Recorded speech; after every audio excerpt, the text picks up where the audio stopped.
Hi, Hiro. Good evening. How are you? I'm very good. How are you, sir? Pretty good, thank you. Good, good. Well, here's now I see myself in a small. Yeah, that's fine. Ah, okay, lovely. Hello, Nicholas. Hi, how are you? Hiro, how are you? Oh, hi, how are you? Good to see you again. Good. Let me. And I take it's been a while that you've seen each other. We saw each other a couple of years ago and had lunch. I Oh, was on yeah, the that's right. tour. That's right. I was I Book was in signing, Marin for a book tour for my book tour. Yeah, yeah. previous book, Sherlock Holmes and the Telegram from Hell. Oh, Uh, that's right. I really enjoyed that book. Thank you. Yeah, Thanks it was very much. great. There's a new one out, Oh, which I really? just finished the tour for. Yeah, Sherlock Holmes and the Real Thing, Oh, really? which is Did you about did you come did you come to a marine area? no, I got to San Francisco, and Oh, I should have gone to the same bookstore, and I went to one in San Francisco, and there was not a lot of people there. But it's a good book. It's about art forgery. oh, great. So Hero and I have the film ready to view. Have you got managed to get a copy, Nick? No, I don't have a copy. I'll just have to talk about it. Yeah, that's fine. I'll obviously guide us to as to where we are, and I'll keep a close eye on the time. Make sure you're out by 12. So. Okay. Um, right, if you're ready here, I'll just do a little for the benefit of those that watch it on YouTube later. I'll do a little countdown from five, and then you and I will press play, and then we'll have a little chat about the film, and then we'll let Nick go at 12. So thank you for joining us here, and Nick. It really is very much appreciated. Um, so for those that want to watch the film as we chat, we're just pausing on the Paramount Pictures logo at the very beginning. So I'm just going to do a countdown from five and we'll press play. So five, four, three, two, one, and play. So the first question I had was for you, Nick. Of course, this film is dedicated to Gene Roddenberry. He wasn't around as much because of his health as he was on two. Is that correct? So he didn't quite have as much input as on two. He had no input on either film. Oh, Uh, okay. Um, is the short answer. it was that. Did he just is? Well, I suppose was that sort of. Do you think he felt that Star Trek was his anymore? Do you think he felt that, or did he think it was time to sort of let other people like yourself? I suppose he didn't want to It perhaps is very interfere. it's a very complicated question, if I may say so. Um, there are certain people, remarkable people, who create universes where none existed before. They bring things into being that weren't there. But having brought them into being, they do not necessarily possess the subsequently required managerial skills to consolidate what they've brought into being and to perpetuate. I think a little bit of Moses and Joshua. Moses has a kind of messianic ability and he brings the Jews into existence, the Hebrews, but he doesn't get to cross the River Jordan. God gives him a gold watch and says, "Thank you very much. Joshua will take it from here."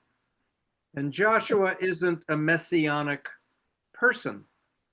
He's a he's a general. He sends spies into the land of Canaan. And at some point, and this is very common in business and in you see a lot where people who've brought things into being don't necessarily possess the managerial skills to continue them. And I think Gene definitely was totally the fundamental creator of Star Trek. But I don't think um, he was destined in a way. And I think he found it very hard to let go and to let other people pour new wine into his bottle, different wine. By the way, I have the same difficulty now. I look at, whatever it is that's on TV now, and I feel, I'm excluded from it. Whatever it was that I was doing is no longer considered necessary or relevant. And of course, you start this film very much with a bang, quite literally, with when you kind of settled on wanting to mirror what's happening with the Soviet Union, was that when the key came together for the film, wanting to parallel what was You're happening at asking the time? a lot of questions. The Mm. movie came together during a walk on the beach between me and Leonard Nimoy about making another Star Trek film. Paramount said they wanted another one. And Leonard said something to me about the Klingons having always been the stand-ins for the Russians. And I didn't know that. Um, but we were just coming off the fact that the Berlin Wall had come down in Germany. And Leonard said, what if the wall comes down in outer space? Who am I if I have no enemy to define me? And so that's when I thought of Chernobyl, and that's when we hammered out the plot of Star Trek 6. Originally, I think it was going to be a sand planet, and somebody said, oh, I'm sick of sand planets. So we said, okay, make it an ice planet.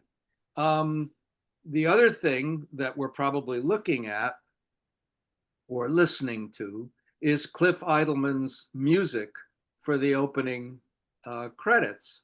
And of course, Star Trek 6 was being made once again and inevitably on the cheap.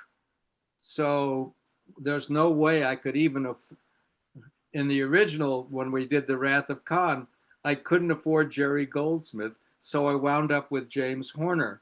By this time, I couldn't afford James Horner. So I wound up with Cliff Idleman, who did this spectacular. We wanted something very different from the overture. I didn't want another rum-ti-tum march. This is about a strange world, an alien, mysterious, brooding people. And that's what Cliff Idleman gave us for the opening. Mm. So it's emphasizing the Klingon point of view, isn't it? The sort of the menace, and which is of course very different to how Star Trek 2 with James is sort of more optimistic kind of fanfare. This automatically you're in a different film. Well, with Star Trek 2, I said, this is a movie about the Navy. This is a movie about the Navy in outer space. This is about Captain Horatio Hornblower. I want nautical, everything nautical. And I want the music nautical. Think Debussy, think La Mer. And that's what he gave me. And we're just about to move into the scene where the cast is reunited, and it's a very interesting in terms of how it's lit. So, here I just want to talk to you about that scene. We're just about to come on to it, because you were, I believe, not really immersed in Star Trek when you came onto this film. It was a new thing for you. Oh, that's correct. When I met Nick, uh, I have to admit to him that I haven't seen much of Star Trek, and he said he Neither. was. Uh, are you pardon? I said, me neither. When I started with The Wrath of Khan, I was just like you. Okay. Anyway, he said, "Oh, that's fine with me," and which gave me a sort of uh, I wouldn't say freedom, but at least a new approach to deal with a Star Trek film. And I'm glad I didn't know. I have not seen much of it, so I, I wanted to approach it as whatever it is, whatever the story dictates. And I think the lighting in this scene is particularly effective. There's lots of blacks. You don't necessarily see the whole set. I think believe some of this was budgetary. Am I correct, Nick? That it was sort of There's no question yeah. that art, in my opinion, art thrives on restrictions. Mm. It's when you can't throw money at things that you are forced to be more inventive and creative. We didn't have enough money to make the movie, and the set that you see, which I think is actually a rather effective looking set, is we couldn't pay for walls. Mm. But I think it's very well lit here. This set. Uh, while you're looking at the set, Nick is right. You can see the lighting what do you call it? Grid, the metal tower that you hang lights from. You can even see those towers. Yeah, there you go, right behind the Mm. um, Yes, you can. Chekhov. And we just left it there because it looked like it's part of the room. Yeah, here I see it again. Uh, Mm. so that was a kind of a freedom I actually enjoyed. So you were never tempted, Hero, to look at previous Star Trek films or the series. You wanted to come in sort of not unpolluted, but sort of not coloured by what had gone before. Well, Are you asking me or Nick? Well, Hero, do you want to start off with that? Um, yes, I wanted to approach the film as if as if a new not necessarily series, but a new film that I haven't dealt with. So, uh, in a way, I had a kind of freedom um, to interpret uh, on on my own. Um, Another thing that Nick mentioned about restrictions, budgetary restriction. Again, that's in a way uh, turned into a kind of freedom I had, not bound by certain uh, restrictions, so to speak. Mm. So, uh, well, the speed with which we were lighting these sets uh, uh, pretty pretty fast, but uh, now when I see it now, I say, well, I should have done this or that. But overall, the challenge of facing new sets is a very interesting one to me. Mm. I Nick, think do you that, want to jump in on that? well, I just think that the whole scene, what I what I like about the look of it is it doesn't look like anything else.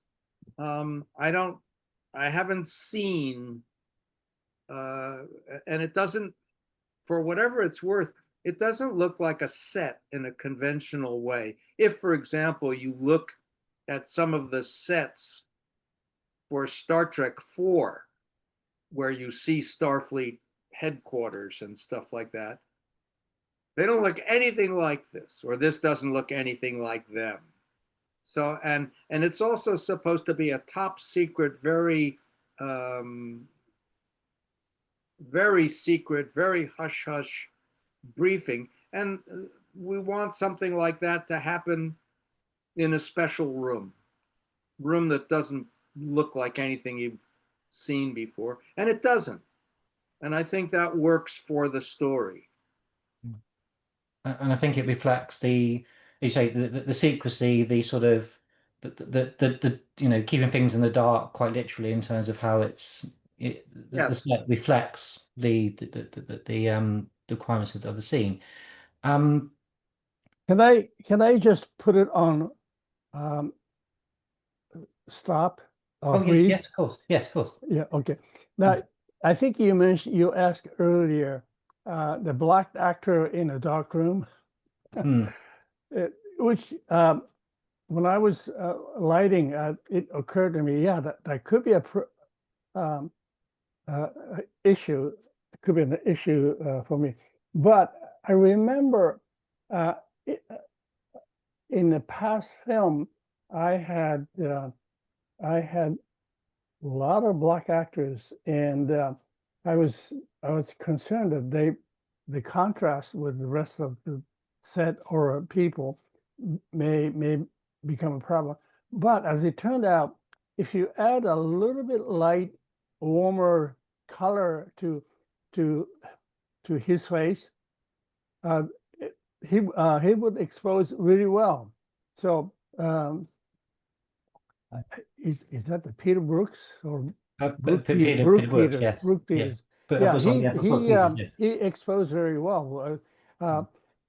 In my in your eye, he looked uh, uh, probably underexposed, but in the film, it came out.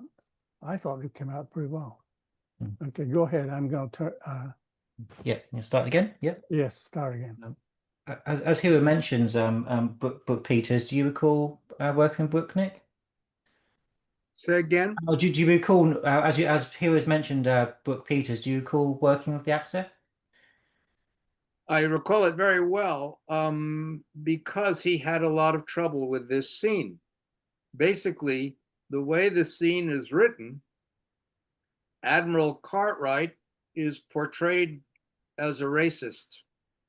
He makes a racist, xenophobic speech about the Klingons.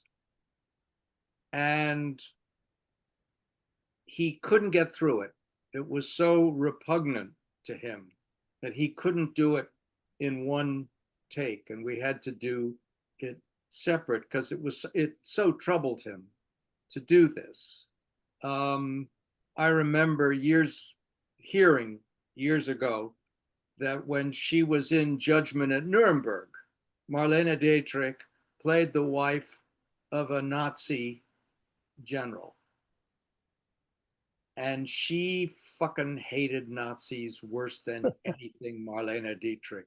She left, she got frostbite. Marlene Dietrich got frostbite dancing half naked for US and Allied troops during the winter of 1945. She hated them. And to be asked to play one of them was very, very hard for her to do that. And it was very hard for Brock Peters to play a racist. That was the total opposite of who he fundamentally was. So it was hard for him to say the speech.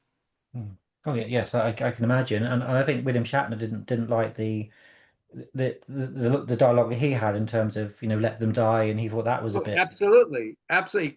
Couldn't bring himself to say it. And I think, but if you're an actor, you have to go for it. Marlene Dietrich went for it hook, line, and sinker. That's the point. You're supposed to pretend to be somebody else and not pull your punches and say, oh, this isn't really me. I don't really mean what I'm saying. You have to still like me. No, no. Yeah. And here, I was just wondering about your use of shadow in on the Enterprise scenes. You sort of wanting to sort of keep it's good. I was just wondering your relationship with how you would approach lighting a scene like we're seeing now, for instance, between Spock and Kim Cattrall. Valeris. Valaris, yes, Valaris, yeah. Which scene are you looking at? So I've got Spock and Valaris talking now in Spock's quarters. Okay. Yes, I'm gonna freeze again. Yeah.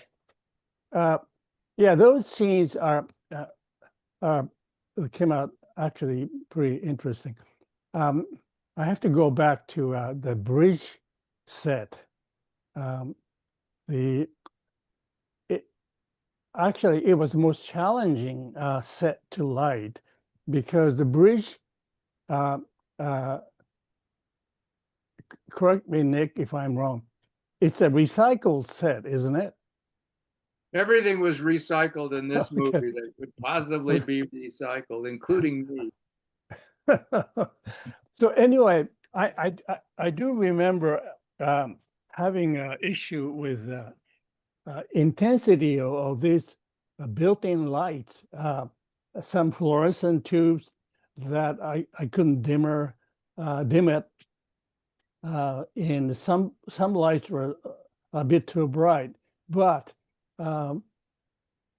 in those days, I think the lighting units were still old-fashioned lights that you couldn't, for instance, AC lights could not be dimmed. Anyway, I had a lot of problem with making that bridge set a little more dramatic, because I couldn't dim this light or that light. It had to be either on or off. But anyway, so having said that, I'd like to go back to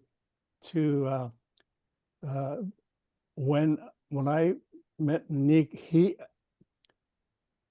immediately mentioned that the film was going to be shot on Super 35, not anamorphic.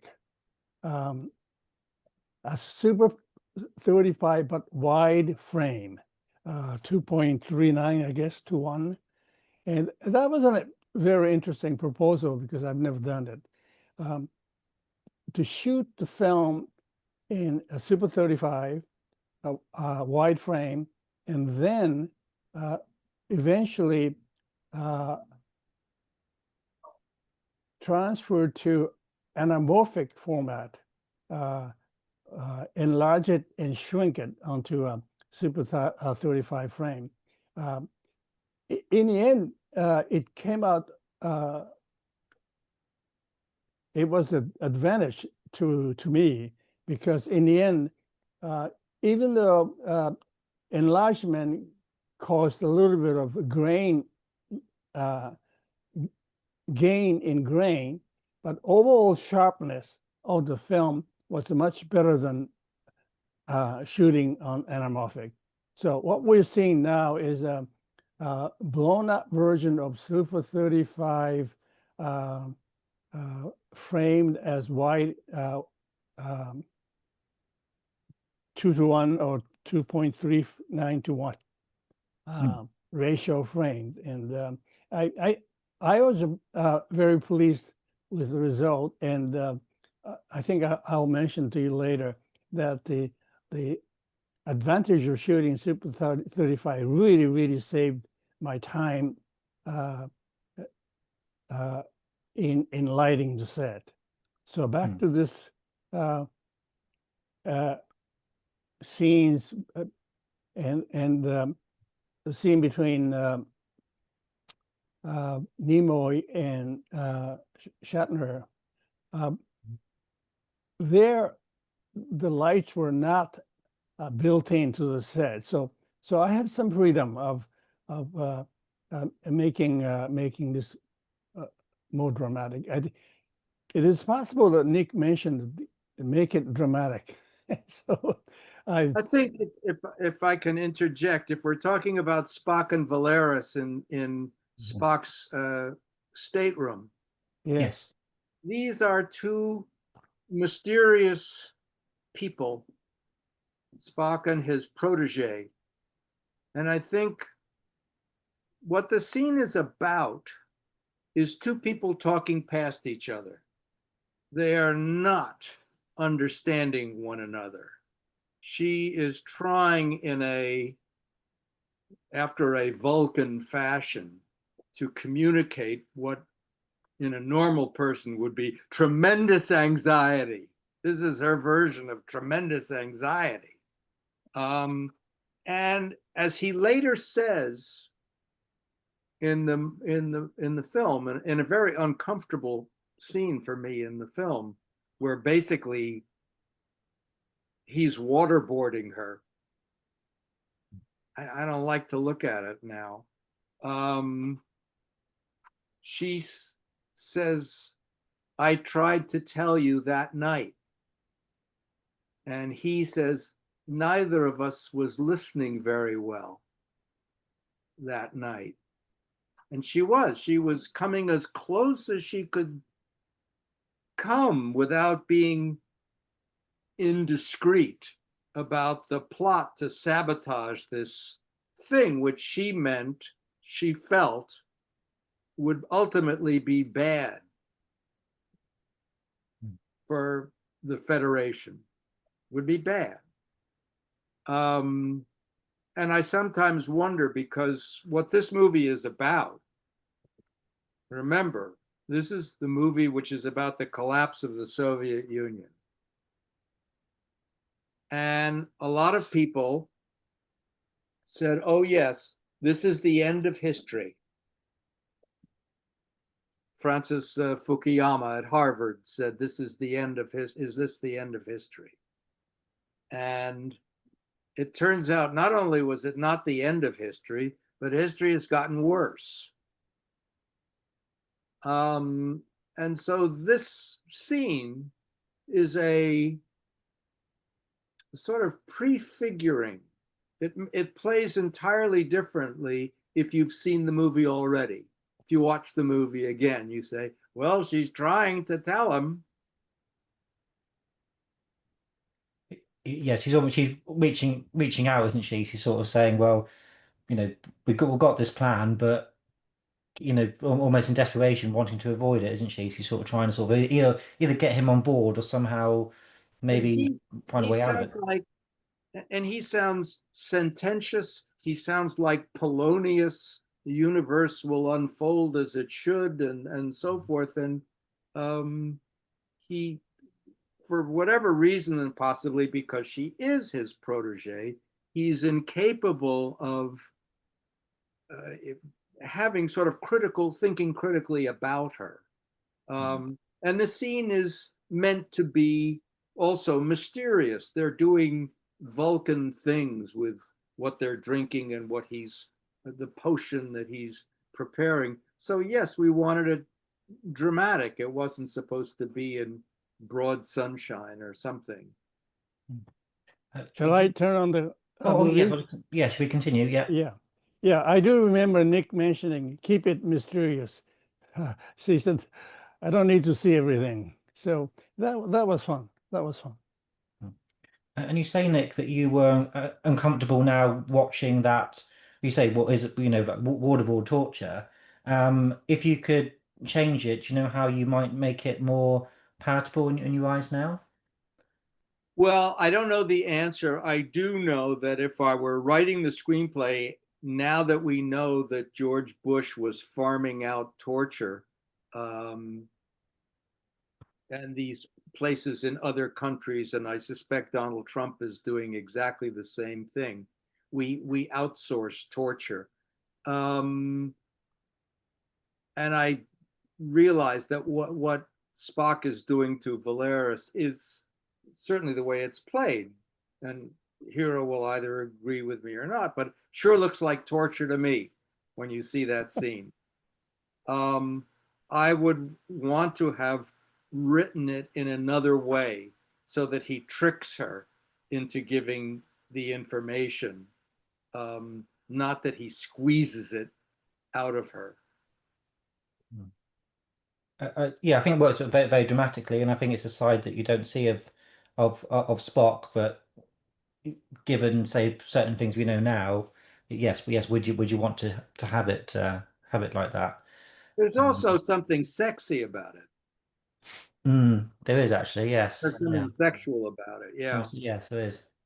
Um, and yeah, it's interesting, isn't it? How that scene kind of plays on different sort of levels. I know you originally wanted Kirstie Allen to come back as Savick, so that would have been it would have perhaps been quite interesting if you had that history and then you had some of Yeah. the scenes that were Somebody we love, somebody we trust. Yeah. Mm, yeah. Of course, a very important part of a film like this is the production designer Herman Zimmerman.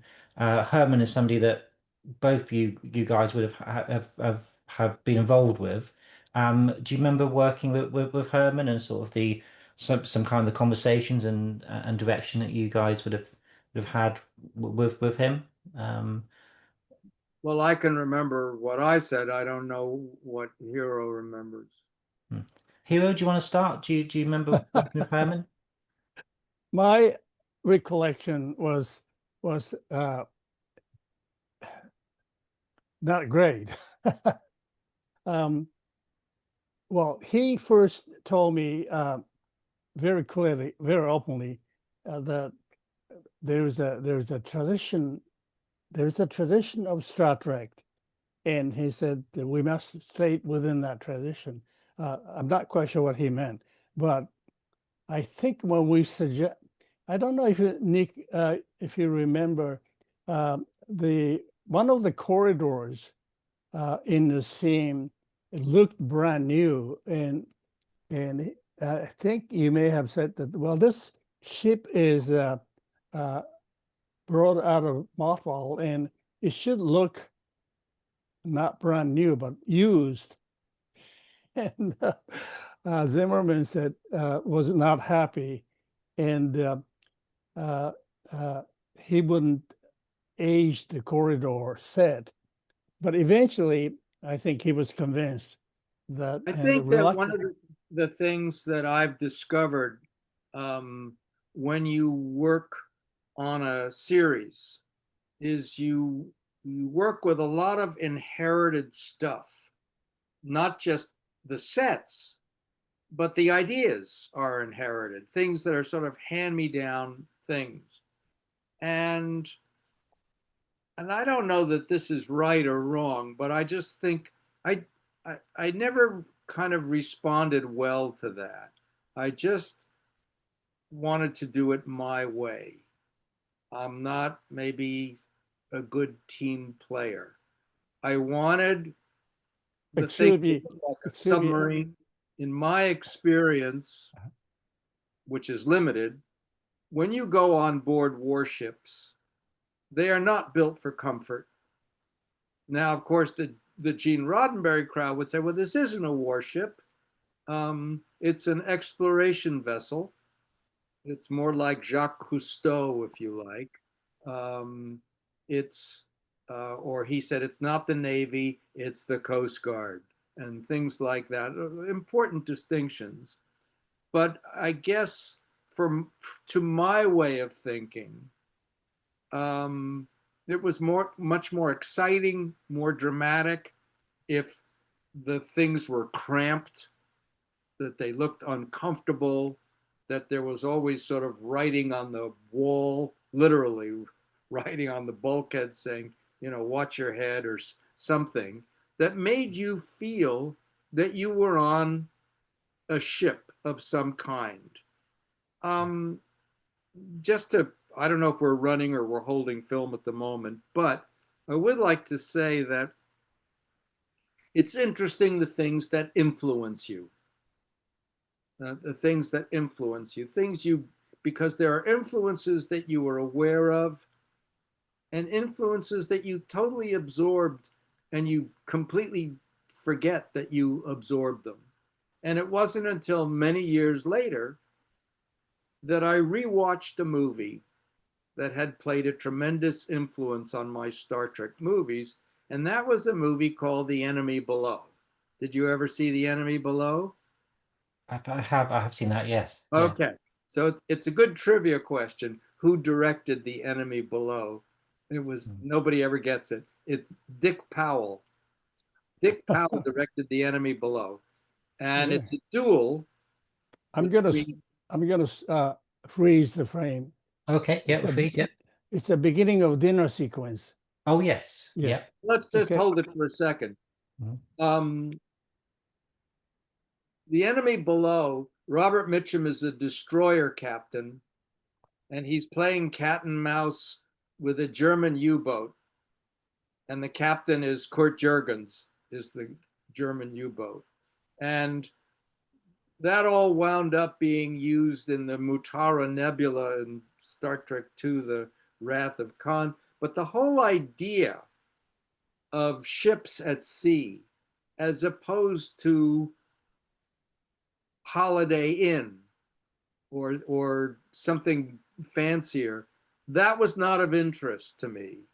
I wanted something grubby, and I think Herman, it took him a while to say, well, this guy is, put it another way, I'm pouring different wine into the bottle.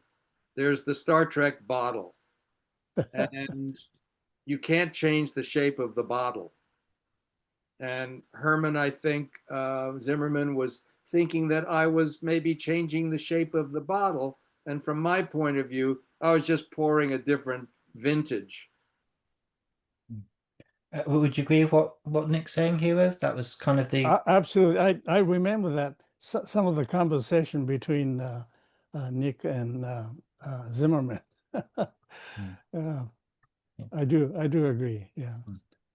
Yeah, I think if you look at the lighting of say 4 and 5, particularly with 5, the bridge is a lot brighter, it's a lot cleaner, as you're kind of saying, and in reality, it would be more lived in, it would be Yeah. more functional. It would be you would see the as you see Yeah. with you Yeah. see the pipes and the wires and Yeah. it feels more natural, doesn't it? More claustrophobic, more Mm. claustrophobic. In Star Trek 2, I originally had a sign which got taken down, which was on the bridge that said no smoking on the bridge. Um, and they they maybe rightly they took it out, but that was the kind of thing I wanted. Yeah, I do. I yeah. I do remember Nick saying this starship sh should look like a used starship. Uh, Mm. I thought it was funny. Yeah, it's interesting that the smoking thing, because if you watch something like Alien or Aliens, they're smoking in the future, or Blade Runner. So it's kind of what is the version of the future that we kind of want to portray? I guess that's a big question. Okay. It is Um, a big question. I hadn't thought of it. It's and Um, implicit. It's implicit. yes. Yeah. Hero? Yes. Before we go on, restart the movie, um, uh, I'd like to mention another uh, proposal Nick made in the beginning. I th uh, Correct me if I'm wrong. I think Nick said, "I want to achieve as much effect in the camera and try to minimize any visual effects, post-production visual effect." So a lot of effects physical effect we see on in the film is done in the camera. Uh, does that make sense to you? That makes sense to me. Yes. Yeah. So, We will come to that zero gravity sequence in which amazingly most of the stuff is done in camera and no visual. and mainly shot by Steve Jaffe, who's not with us. Yes, the second unit did a fantastic job. Now we're entering that dinner sequence, and I'm going to turn the scene on. Okay. Yeah, play. Yeah. Um, so of course, quite a complex scene. Lots of characters, lots of coverage. So again, I'm guessing that this took quite a while to shoot. Do you have any comments on the scene, Nick?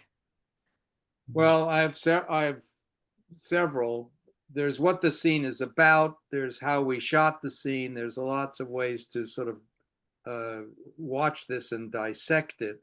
Um, what the scene is about is two blind opposing cultures trying to sit down at a neutral place, a meal, and having difficulty literally. Again, a lot of this movie is about communication. Spock miscommunicates with Valeris, and here's a scene where the Klingons are feeling misunderstood, and Kirk is a victim of his own biases and prejudices. They killed his son. He later says in the movie, "It never occurred to me to take Gorkon at his word. It never occurred to me to believe this man, or this Klingon man, if you like." Yeah. Um, and the scene is about miscommunication, alienation, hostility. You know, everybody's ready to reach for a gun at any moment. It sort of feels like, um, and it's also about, you know, Chang and Kirk squaring off as opposing numbers. And basically, I kept trying to play Gorkon, who's obviously a corruption of Soviet Premier Gorbachev. That was as close as we could come as calling him Gorkon. I said, make him up to look like Lincoln. I wanted him to be a Lincoln-esque figure. And like Lincoln, he was going to be assassinated. Um, so if you look at the movie, and you can probably see a certain Lincoln-esque quality, and he's presiding over this rather unsuccessfully because the dinner ends with him saying, "Well, I can see we have a long way to go."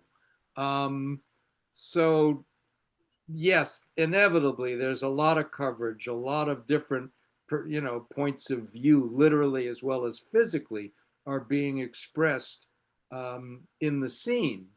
Also, misunderstandings between Kirk and Spock, who is again trying to sort of pour um, oil on troubled waters. Hamlet is quoted here. I think it's Hamlet that's quoted. Um, and it's interesting because sometimes I think Spock comes off like Polonius. Um, and he does it with Valeris in that cabin too. He's sort of sanctimonious and a bit oracular um, in ways that ultimately don't serve him or anybody else particularly well. Um, the other thing was, I have a fetish about blue food. There is no such thing as blue food unless you Mm. count blueberries. So I Yes. said, make me blue pasta. And of course, the actors didn't want to eat the food. So I brought a wad of cash with me, and I just offered them $5 or $10 to eat blue pasta in a close up. Uh, and I'm shocked to say that people like Bill Shatner were very eager to eat the pasta under those conditions. Mm. What was the Romeo and Ale? Of course, that's was that just a food coloring? I take it you put in Yeah, that to make it I blue. assume. Yeah, Yeah, yeah, another part of my blue fetish. yeah, yeah. Did you remember that's the dining room scene? Hero was from your point of view. Did it pose any challenges? Um, eh, I don't know if I was thinking much about, are you talking about the dinner sequence, or are you Oh, dinner talking sequence. about, Yes. Yeah. yeah, no, dinner sequence, I thought it came out very, very well. I'm proud of that, the look, the whole atmosphere. And now, of course, we're getting on to the zero gravity sequence with on the Klingon ship. Very impressive, as you were saying, that it's but predominantly in camera. I assume apart from wire removal, but that probably Yeah, was kind of just coming in. I would have thought in the yeah, 90s. I'm gonna freeze again. Yeah. Um, I don't know if you're interested in technical aspect of the lighting. Uh, the the bridge had a lot of display monitor, all of um, all of the bridge, and these are not like a today's LED LED monitor, high def monitor. These are old fashioned, almost like old fashioned TV, and it was tricky. You couldn't control the the the brightness, so the rest of the lighting was based on the brightness of monitor, if you if you if you can believe. And all the fluorescent lights were where again, I had no control. If I thought it was too bright, I had to cover it with neutral density filter. And so in a uh, old-fashioned way, I had to deal with a different kind of lighting issue than today's. Today's lights are built differently and function differently. So anyway, when you look at the bridge, uh, you may notice some bright fluorescent tubes that somehow I just couldn't control. Hmm. Anyway, Yeah, should we press play again? Should we press play again, Hiro? You let's go on. yeah. Yeah. Okay, play. Yeah. So we're in now the zero gravity sequence. What was that like to? Could you say Stephen was doing a lot of this for you? Is that correct, Nick? He did all of it. I Or didn't did do all it. that? He did Well, all. we did this. Uh, the main room. I think Stephen did the assassination attempt. Yes, Yeah. this was. I may have done the actual. I can't. The truth is I can't remember. I do Yeah, know. we did. Yeah, we did. Uh, uh, these action sequence were done by Steve, but we did the main room, whereas uh, Gorgon is floating in the air. Here, yeah, the Klingon floating in the air. Hmm. Yeah, these are all done. We did that, and instead of using cable, these actors are on a jib arm, standing on it, and um, of course we couldn't see their legs and crane arms. Um, just whatever we can hide, we hid it. Here's a shot of assassination sequence where two assassins come in, and Steve did a great job. And here's a Klingon being shot. Are you watching this? And Yeah, yeah. Watching it. Yeah. okay, yeah, some of this we did, and the wide shot. Okay, I'm gonna freeze it. Hmm. Wide shot was quite interesting. The Klingon blasting, blown away from the camera, is actually the whole set was turned 90 degrees, and the stuntman was pulled up by cable, and the camera was pointing up, straight up. So when when the image scene is projected normally, the stuntman looked like he was blown away from the camera horizontally, not uh, blown up. Hmm. Do you understand? Oh, yeah, yeah. It's very clever how Yeah. you kind of So that's the move old trick angles that and the Nick mentions. The uh, do the effect in the camera, and yeah. the result was quite effective. This was the work of Steve Jaffe, who's not with us today, who also shot the glacier scenes in Alaska. Oh yes, I remember that. Yes, yes, yes, This is also his work in the film, yeah. um, which should be acknowledged. It Um, is. I I think we'll go to that sequence. I can explain Mhm. what was you'll shot. the thing I would like to say um, before I have to leave the conversation was a little bit about how this 3D this weightless scene got written because I wrote it. I didn't shoot it. And I wrote it because I was faced with the question of how do you assassinate someone in space? Because that's what the story called for.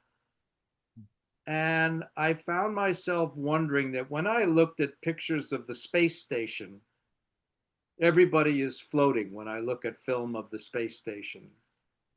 Um, but in all science fiction outer space movies, people just walk like everything is normal. So I thought there must be a gravity machine on board all these spaceships. We never talk about it, but we infer that such a machine exists. Otherwise, everybody would be floating like they do on the International Space Station. And if that's true, if there's a gravity machine, how come that machine never gets shot out of action in any of the battles that we see in space movies? And what if it did? What if it were shot out of action? Then everybody would start floating, and then the assassins in magnetic boots of some kind could tromp in, and pistols would come out of holsters, and these guys would just be sitting ducks or floating ducks, if you prefer, and they could be blasted out. And then there could be, this is me in London writing this script, and there could be floating blood. How cool would that be? At which point, the director of the movie, also happens to be me, taps the writer on the shoulder and says, "How are you going to do that?" At which point the writer turns to the director and says, "It's the movies. We'll figure it out." And so I decided not to pull my punch and worry about how we were going to do it. As it came out, it was quite easy because this was one of the first movies to use a lot of CGI stuff. There's a sequence where the alien creature Martia turns into a little girl and then turns back into herself and so forth. These are all, we were just about the first people to use this stuff. And I saw that floating blood in a coffee cup commercial. Somebody had already done floating coffee. And I said, well, if you can do it for floating coffee, you can do it for floating blood. My only regret is the color of the blood, which I think should have been a different color. It sort of looks like Pepto-Bismol. Um, I would have done it green, except Bones always calls Spock, "you green-blooded inhuman monster." I didn't want to do it green. It probably should have been some purple or blue color, or maybe it even could have been yellow. I don't know. But I think pink was a lazy choice.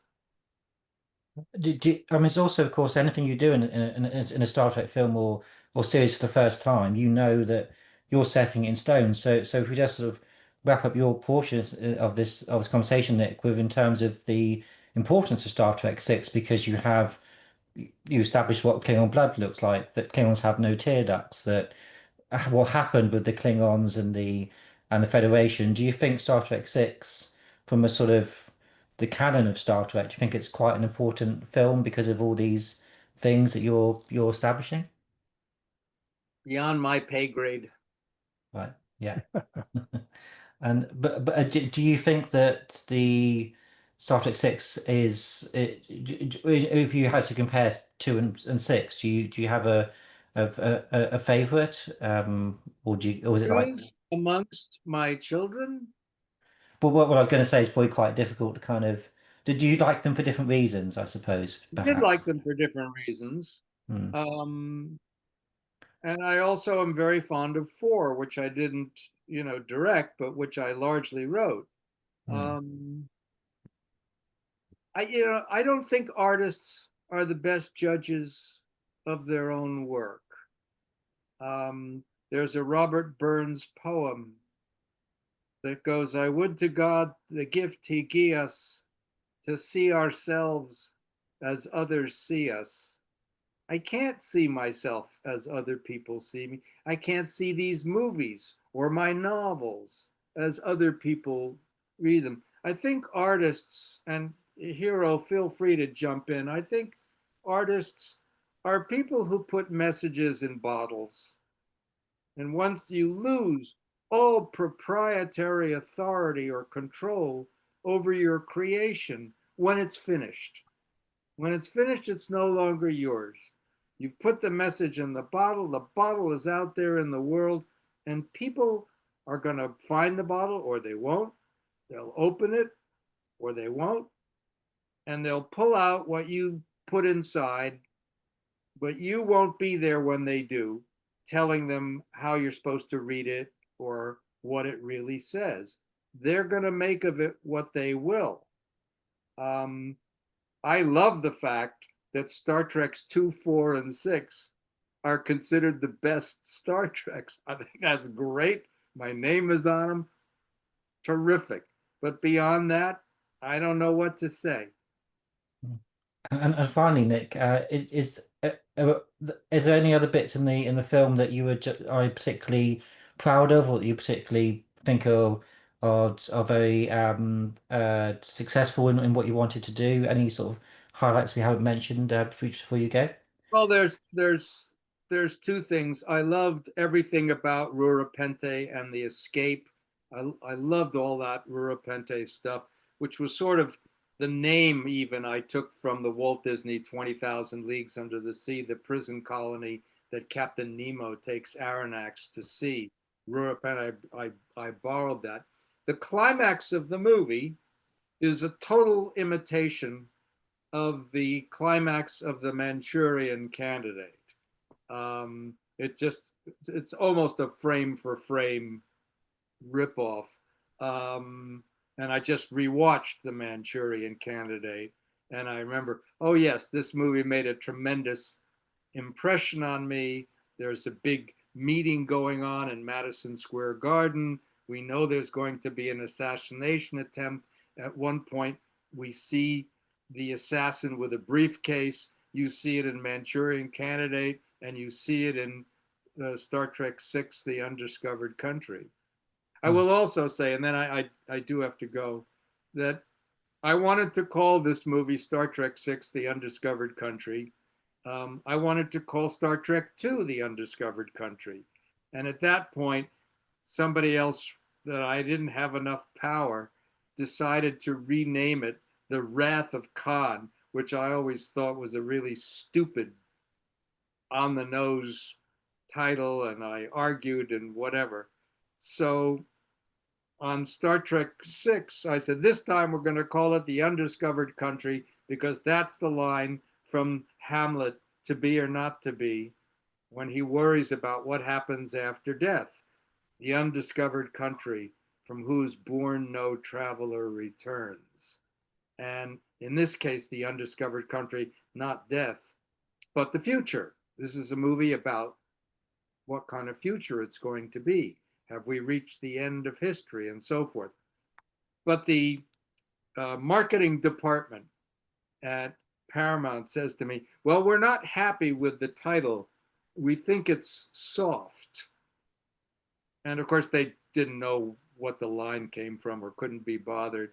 And um, and I said, well, if you think of a better title, let's use it. And we had this big meeting with 30 people and a lot of computer printouts where they would take a name and just play with it.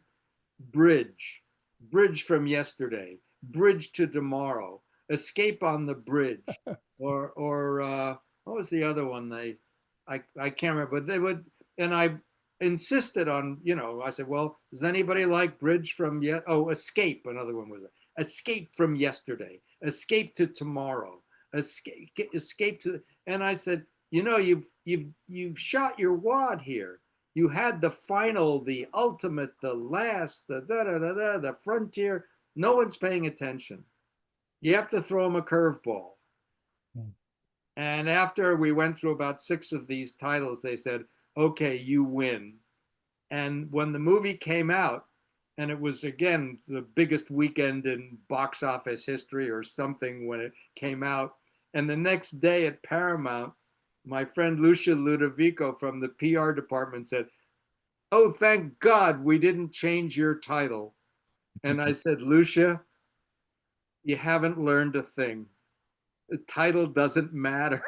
It just doesn't. It's Star Trek. That's it. Forget it. Mm. Anyway, I'm sorry I have to go, but Hiro has my proxy. He can say whatever he wants and quote me. Nick, thank you again. Really enjoyed working on this film. We have to have another lunch, Hiro. I'm going to come Oh, up. yes, yes, yes. Well, thank you very Absolutely. much, Nick. It's been lovely to speak to you today. Take care. Take care. Bye, Nick. Bye. So shall we press play again, Hero? Yes. Yep. Okay, so play. Um, yeah, it's a very impressive sequence. I think with the assassination Yeah. and Yeah. Yeah. We did quite a bit of that. Nick has probably forgotten how these close-up of floating uh, Klingons and it was actually fun because not many of them are on cable. They were just actually uh, standing or lying on the gym arm, and gym arm is going up and down slowly. But anyway, the whole sequence came out quite successful. yeah, I think not just having wire work and using the other systems you mentioned, I think gave Yeah, it another look to it, and I think yeah, helped sell the scene. yeah. Um, uh, We're talking about this blood, floating mm, blood. yes. Um, Actually, they were done by ILM, George Lucas Company, Hmm. and they had a program, the liquid effects program. So it wasn't, as I understand, it wasn't an very expensive effect because they had a program and easy to uh, uh, uh, use it in our film. Yeah, if you think of the work that ILM has done, Right, floating blood is right. probably quite a simple thing Yeah, for them just to do. modify the Hmm, images and yeah. Um, we should mention that the Gorkin is played by David Warner, yes, yes, wonderful wonderful, actor. wonderful actor. Yes. Yeah. Did he leave much impression on you? Oh, he was a real professional. Hmm. Um, I've seen his work in the past, and um, he really it was into the character. I felt. And of course, Nicholas had worked with him on Time After Time, and so I think it's probably Yes, part of why yes, he got yes. Yeah, the role I in this. loved him. I can't remember the title of the movie, but he was the main character in British film. Yeah, he's done a lot of a very prolific actor. A lot of people will probably remember him Yeah, from The Omen, and of course Far yeah, Cry 5, yeah, and lots of great work. yeah, Um, and he was always very nice to meet at conventions. You know, he yeah, yeah. engages He's well yeah, with people. yeah. Um, So I'm looking at the bridge, and then mm, I'm seeing this bright fluorescent tubes, mm, and yeah. I will be changing the intensity now, but at the time it was too complicated to and time consuming to change this each light tube. Mm. And it's very good lights over Gorkon when Bones is treating him, is it's sort of Yes, yes, lit yes. but I think that's quite effective. Yes. Um, So this whole sequence was good, and this yeah, this is a new. This corridor is new, and I think this is one of the corridor that Nick mentioned before. You know, it should look used rather than new, and it, the art department, they have uh, changed the painting job on the wall. what you're currently seeing on the screen here? I just want to make sure I'm in sync with you. What's the scene you're seeing at the moment? I'm seeing General Chan and the Klingon, the the David Warner character just died. Oh, yeah, that's why I'm just want to double check. Yeah, that's Yeah, perfect. I'm gonna. Um, yeah, I think the lighting is very good in this. Yeah, it's almost a foreshadowing that it's going to die in Yeah, some ways, yeah, almost like the yeah, spirit going up, yeah, isn't it? Sort of, and you yeah. see in other films. Um, My concern was uh, to avoid overlit flat lit images uh, as much as possible. I try to keep it drama. hmm. Yeah. Basically, there isn't anything extraordinary in this scene. Hmm. Um, But again, it's a bit about sort of reflecting the story, isn't it? And what this yes, is trying yeah, to yeah, convey, and all these things happening in dark right, shadow and yeah, betrayal and all these things that you would yeah, see, should be sort of, darker in tone. yeah. Um, Um, I remember early on the Klingon makeup had to be toned down a little bit uh, because they look too reddish. Uh, Here they look pretty good. Uh, Christopher Plummer looks good. Uh, Early on, when we start shooting, uh, their makeup was a little too reddish.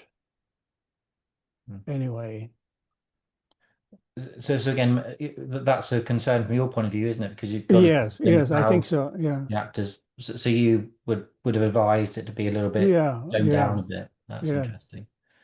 Yeah. Um, Anyway, um,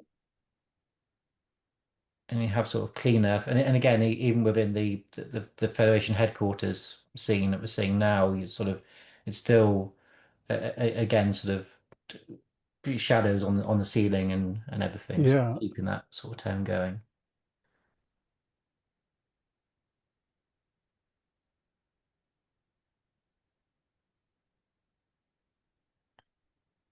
No, it's quite. I think Nick did an excellent job of choreographing these scenes. There was so much dialogue, so much. There's a lot to convey, isn't there, in Yeah, in, it's so much to in these scenes, convey, you know. and we have to really move fast.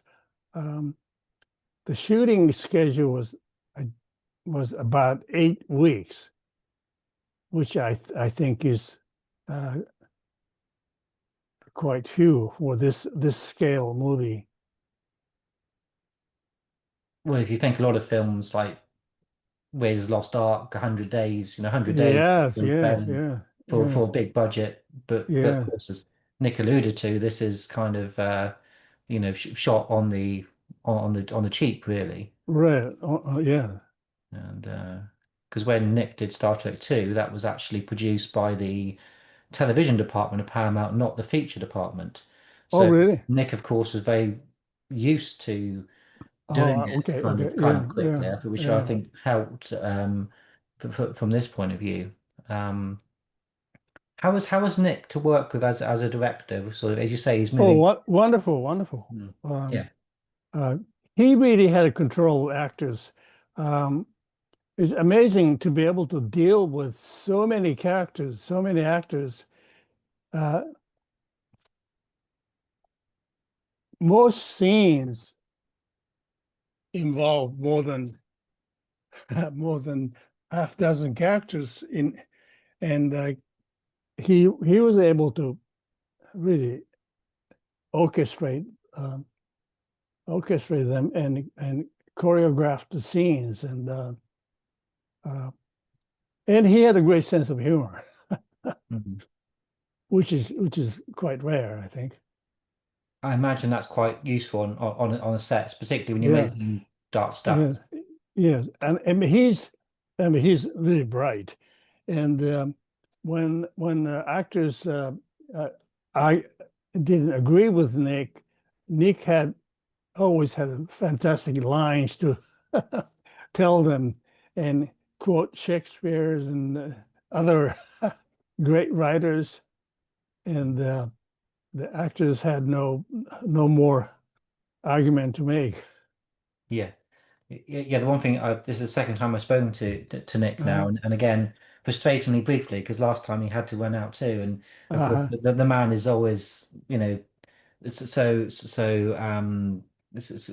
involved in things, yeah, and there's a lot of literary references, and particularly in his two Star right. Trek films. There's the love of Sherlock Holmes that we Yes, talked to yes, Nick earlier about. There's references yes, to a cheeky reference to Spock being related to yeah, yes. to, Great storyteller. I can remember he was explaining Shakespeare to William Shatner, and I think Shatner was in in cloud. quite quite argue with Nick anymore. mm. Yeah, I think he's quite an authority on it. I know that Yes, yeah, that yeah, William Shatner did do a lot of stage work in his early career yeah, and everything. So yeah, no doubt he would have done Shakespeare, but I wouldn't yeah, have thought quite on par with Nick's knowledge yeah. of it really. And Nick doesn't pretend to be a scholar. I mean, he always remained a regular guy. Hmm. Oh yeah, he's very down to earth, isn't he? Yeah. Yeah, yeah, Um, and of course you have the wonderful Christopher Plummer as well as yes, yes. yeah. Do you remember working with Christopher? You know, I didn't really get to know him. Uh, he was when I see him, he was all, always in that character makeup. I don't think I recall seeing him as he was. But so when he was in character, I just respected his position, and I didn't want to interfere. In general, uh, I as a cameraman try to stay invisible to the actors. Mm. Um, I, I don't get involved in discussing this or that. And Nick managed to do all the talking and discussion, and that was enough on Yeah. on a set. So if an actor had an opinion on how they were lit, they would probably go to the director, and then the director would Yes, communicate to yes. you. So, For instance, when I had to do some lighting change, uh, I wouldn't say to the actor, well, give me a few minutes. I'm going to add scrim or diffusion. I would tell Nick, would you tell him I need 2 more minutes for changes? I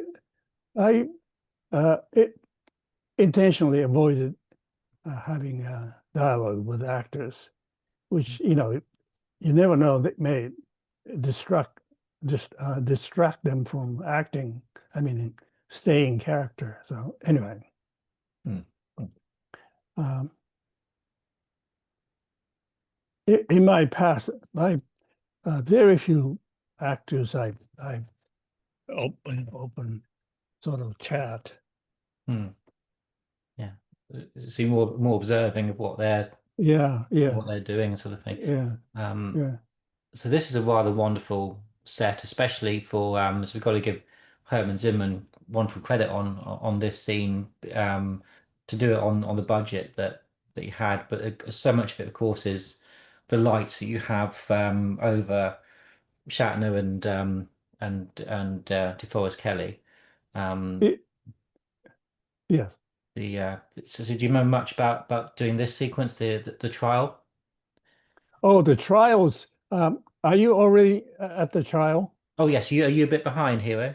Okay, let me Yeah. move. Oh, sorry, I'll Oh, pause and here you go. Beginning yeah, of trial. Yeah. yeah. This was my favorite scene in the movie, Mm, um, in terms of lighting, um, and uh, there's so much to talk about this. I We used uh, uh, computerized computer controlled dimmer board by the way, that wide angle from the top was partially uh, using matte painting, and the set itself wasn't that large. But anyway, using uh, computerized dimmer board, I can adjust lighting from the floor, and the dimmer board operator can adjust the lighting without sending anybody up on the catwalk, which really saved time. And again, shooting with uh,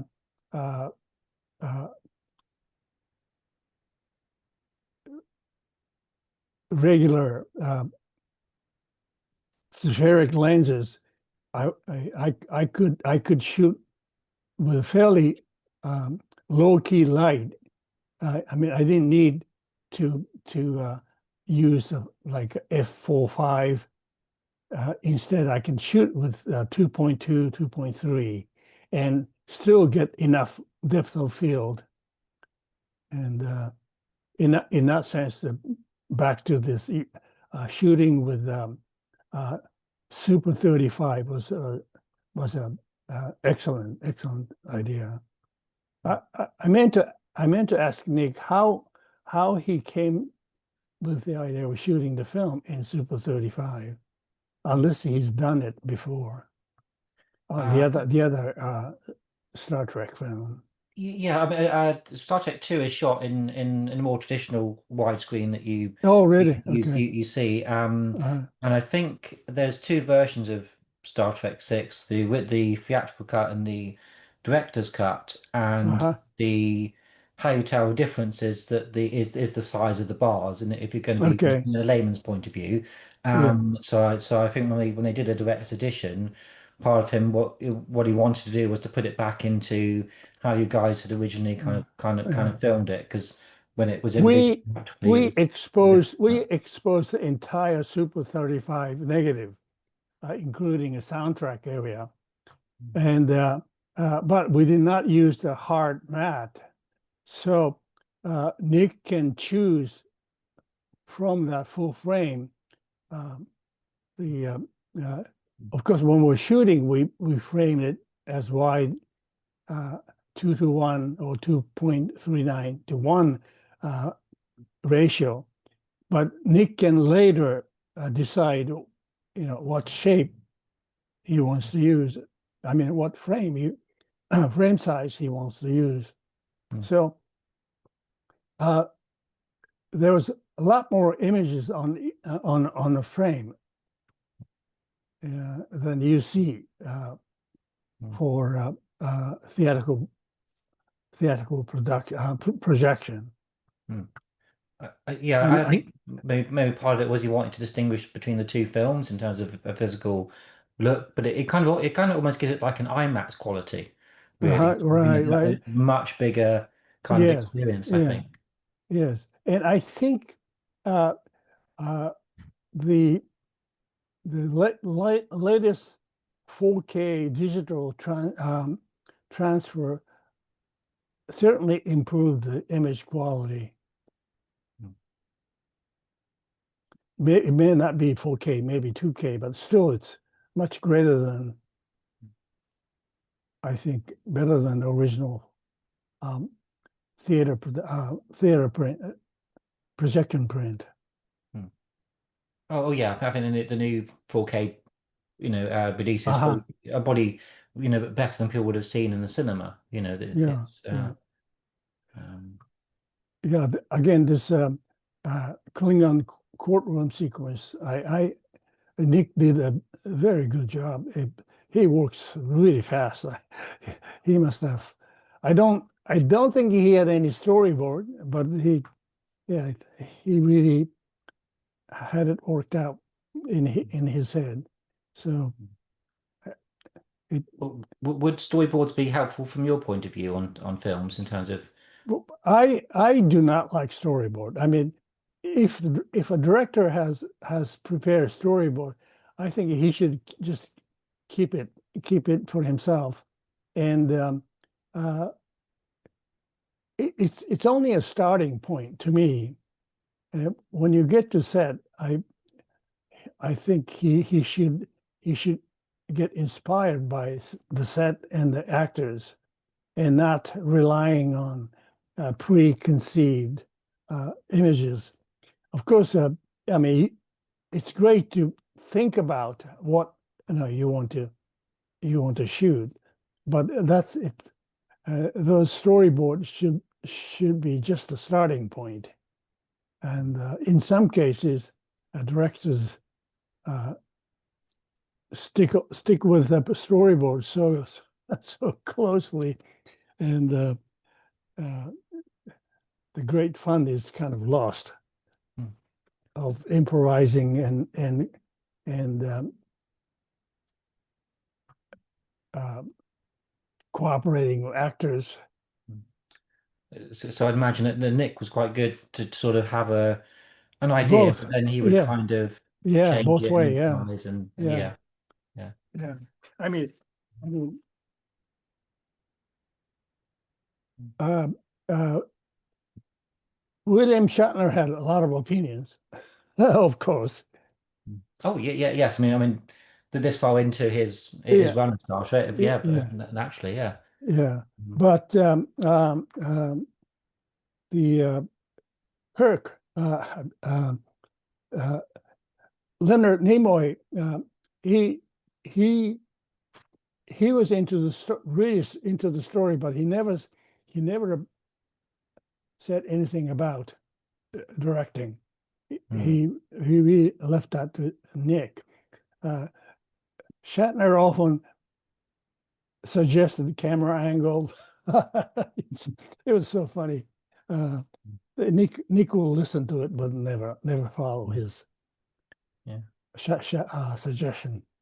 Well, yes, 'cause of course Shatner directed Star Trek 5 and Right, Nimoy right. did 3 and 4. So Yeah, you could a lesser director than it could be a bit self-conscious having two other yeah, yes, directors on the yeah, set. But yes, yeah, um yeah. But I suppose from his point of view, because he knew them so well that he kind of knew that if he was stuck, he could yeah, ask them. yeah, I'm sure he was yeah, never stuck, but he yeah, had that kind of fallback to sort of he could ask them, couldn't he? Sort of have a little. yes, It's such a collaborative effort, isn't it, filmmaking anyway, that yes, yes, it would help to have that kind of things. But it's yes, interesting that Nimoy was more happy to kind of, you know, this yeah. Nick, your film, I'm Yeah. kind of not. Um, Nimoy was always. I mean, he was a. I think he's credited as a writer also on this film, and possibly a producer. But yeah, I think I think it's writing and producing. He's yeah, but he credited was in really those quiet. degrees. He never stepped on. Uh, he never stepped on Nick's toe. He Mm, did make suggestions, but never uh, acted like he was a behind the camera director. mm. So it sounds like Nick was sort of humoring William Shatner a little bit, Yeah, and you would kind of yeah. bits of Okay, the. now we're into um, on the way to the prison. Mm. Laura Pente, Will Pente, yeah, yeah, yeah, the yeah. the group of people are heading toward this underground prison. Mm. This was shot in studio, um, and the interior of the prison was shot uh, on location and behind the Hollywood sign, behind the um, uh, famous Griffith Observatory. Oh yes, yeah. Mm. The I think it's called um, Brandy or Bundy Cave. Very popular shooting location for caves, and Hmm. the additional set was built around the cave, and mining uh, scene was shot there. Mhm. But entry to the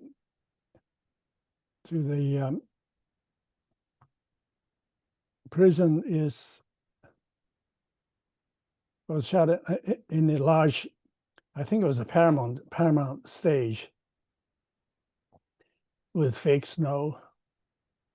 Did the fake snow cause any problems? Was it sort of Uh, you know, by then the snow was pretty convincing, using a mixture of cornflakes, paper.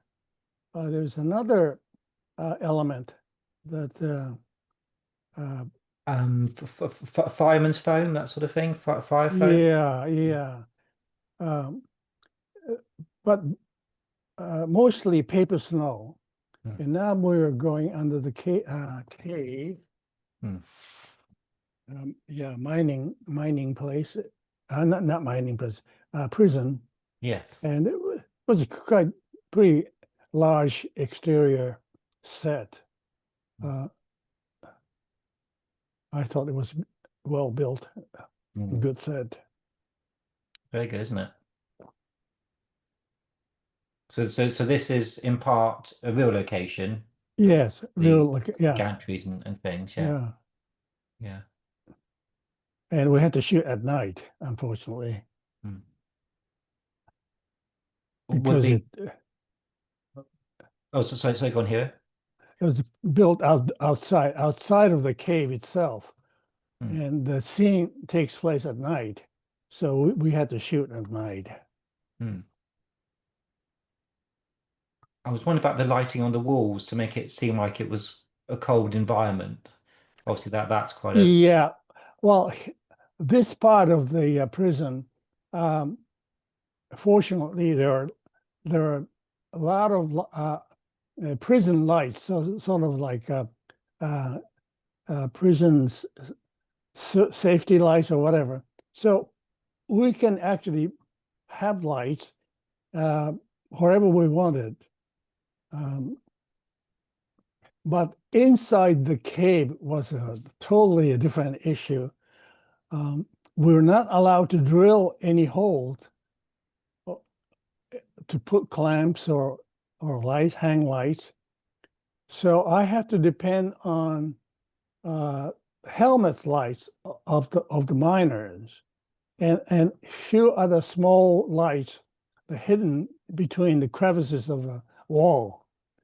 We'll come to it soon, but uh, the the outside of the mine it was not too difficult to light.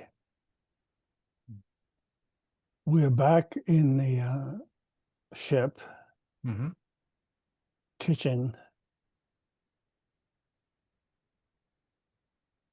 Yeah, I see there's a lot of built lights with the Yeah, above the ceiling of the chefs and yeah. and the You know, panels. I'm not quite sure if this was a set or we used the actual Mm. functioning kitchen somewhere. I can't remember. Mm. I could see with the budget, sometimes it would be good to convert it to an Yeah, existing space. Yeah. yeah. Like there's a lot of equipment around. Uh, it's a lot of equipment, Mm. and I think this is again what Nick was saying about making it feel real compared to say some of the other, yeah, because of course in the Star Trek shows you right. have You see a lot of scratches on the yes, wall, yeah, and that's yeah. perfect. And you have replicators instead of people cooking actual food. Here we Right, have right. food being cooked, so Yeah, it kind of feels more relatable, doesn't it? I think than yeah. less science fiction and you know I, coming down the fireman's poles and yeah, stuff and things yeah. like that. And I that think oh, I think he wanted to go even further than what we see now. hmm. And the corridor we see behind James Doohan Yeah. is clearly one from the Next Generation TV series, Okay. the TV series. So they reused Okay. a lot of And when they started Next Generation, they were using corridors from the early films. Okay. Everyone was swapping around and using different Okay. things. Um, because was the Next Generation crew and cast filming at Paramount at the same time as this, or did you encounter any You of that? know, I think I don't think uh no, I think it happened a little later than this production, or maybe in a different place. I don't think I met anybody or saw any crew working on the Next Generation. Ah, yeah. Um, Lovely blueness of the alien that Kirk is fighting. It's very sort of very Yeah, yeah. interesting how that's done. The searchlight effect. Mm. I automatically assumed it ought to be uh, the xenon light or something like that. It's a daylight balance, so it looked bluish.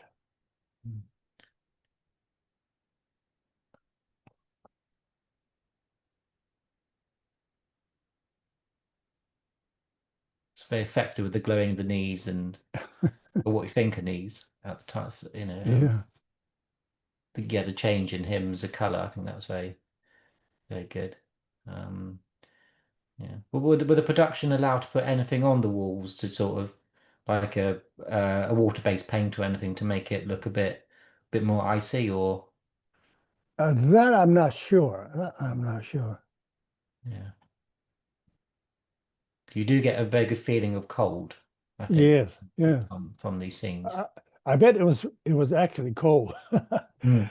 Los Angeles can get cold at night. Oh, yeah, I suppose it would. You have extreme temperatures in the day and then Right, right. colder at I night. I So, remember spending some of the coldest night uh, in Los Angeles, almost as cold as Alaska, probably because I wasn't dressed warm enough. oh, right, yeah, yeah, Yeah, it yeah. was so cold working at night. Mm. And I think you can see the breath of the actors actually in Yeah, yeah. certain scenes. Yeah. Um, there's a lovely scene between William Shatner and DeForest Kelly. Do you recall DeForest Kelly at all?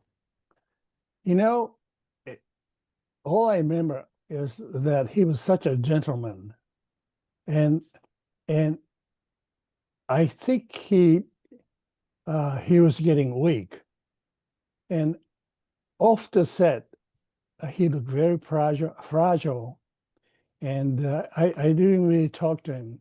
Once he goes in front of a camera, he suddenly becomes that character, and it's pretty amazing. I mean, it's like two different persons. It's always difficult with actors to know what is their own personality, what is the character. I mean, Right, what was right, something yeah, like Star Trek, yeah, where yeah. at this point they were When in it for he's 25 years. when he's not in front of a camera, I thought he was going to collapse any moment. He looks Right. that weak. Yeah. Yeah, he does look I think starting to look his age by this point. Yep. Um, Uh, but like he would live, quite a while after this the oh, film. really? But this is his last appearance Yeah, in the series. yeah. Um, I was concerned that he might um, fall ill in the middle of shooting, but mm, somehow he managed to stay healthy, at least on camera. yes, yes. DeForest died in 1999, so it would have been about 8 years or so after this Oh, film right, came. right, right, right. Of course, you have the lovely Eamon playing Yeah, Shapeshifter. she was extraordinary.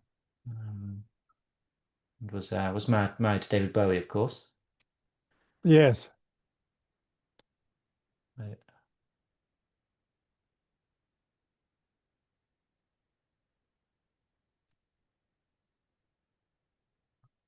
I think you'll see ILM's morphing uh, effect later on. She turns into other characters. Hmm. She becomes a Shatner character at one point.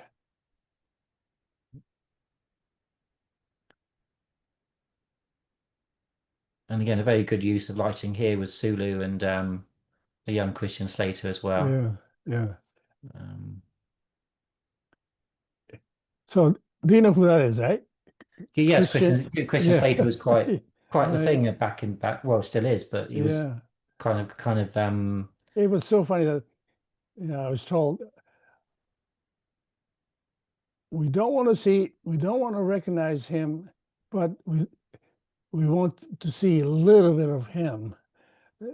Nick said, um, Slater is showing just for one shot, and just make sure he's in dark. That was a challenge. no, it's a very nice done. It's a very nice cameo from him. Right, just one shot. Hmm. Again, I think the transporter room, I think, is a reuse of Next Generation sets as well. Uh-huh. Um,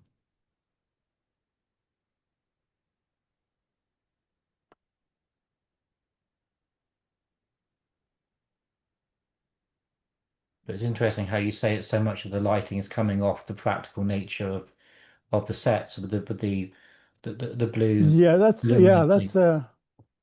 that was a challenge, I think. And again, uh, I think Nick was right. I mean, you don't need to see everything Mm, to, to really to to feel what's in there, what's on the set. mm. And the viewer's imagination actually helps uh, the mystery of the scene.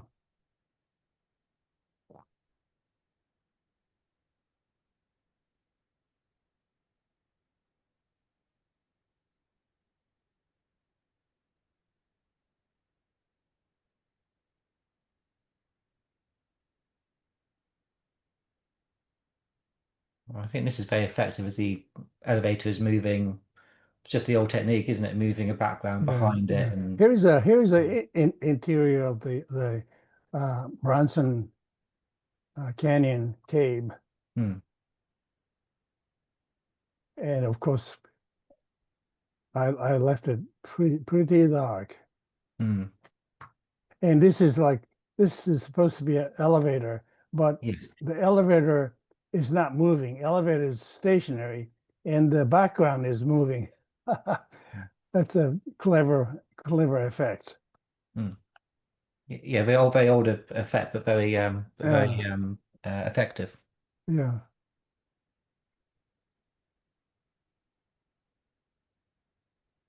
I'm glad I didn't know much about Trek's movies because I I I was able to remain like um, I wouldn't say uninvolved, but I'd say pretty uh, keep a distance and and watch this uh, watch the movie uh, from the third person, so to speak. So I can kind of front. Yeah, here we go. These headlights that the miners wear, Hmm. they were lighting the set, so to speak. And I couldn't. Occasionally, you see some spotlights uh, hidden between the wall. Uh, those are the only lights lighting the set. And these beams uh, uh, laser beams are added on later, I think. Mm. And again, using a spherical lenses, I was able to actually get enough exposure. The type of lens you use is dictates how much light you have to put into a scene. Yes, Yeah. right. If we were shooting anamorphic, I mean, I need probably twice as much amount of light. I mean, intensity. Whereas with a spherical lenses, I can shoot, at 2.5, 2.3, and not using bright light.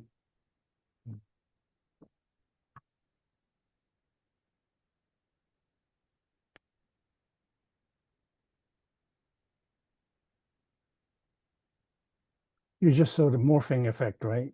Yeah, yeah, it's very effective.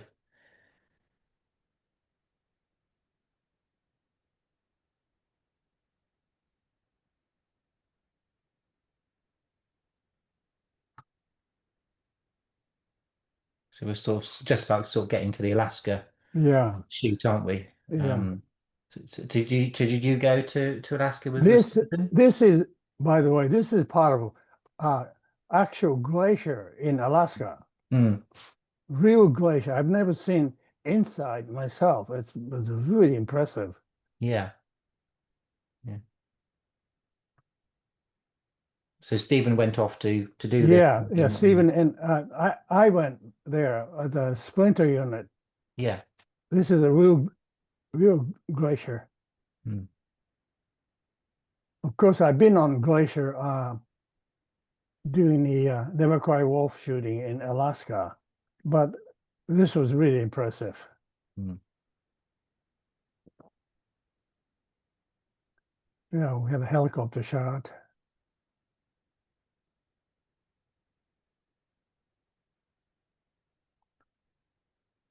And the actors in this sequence are all photo double, Mhm.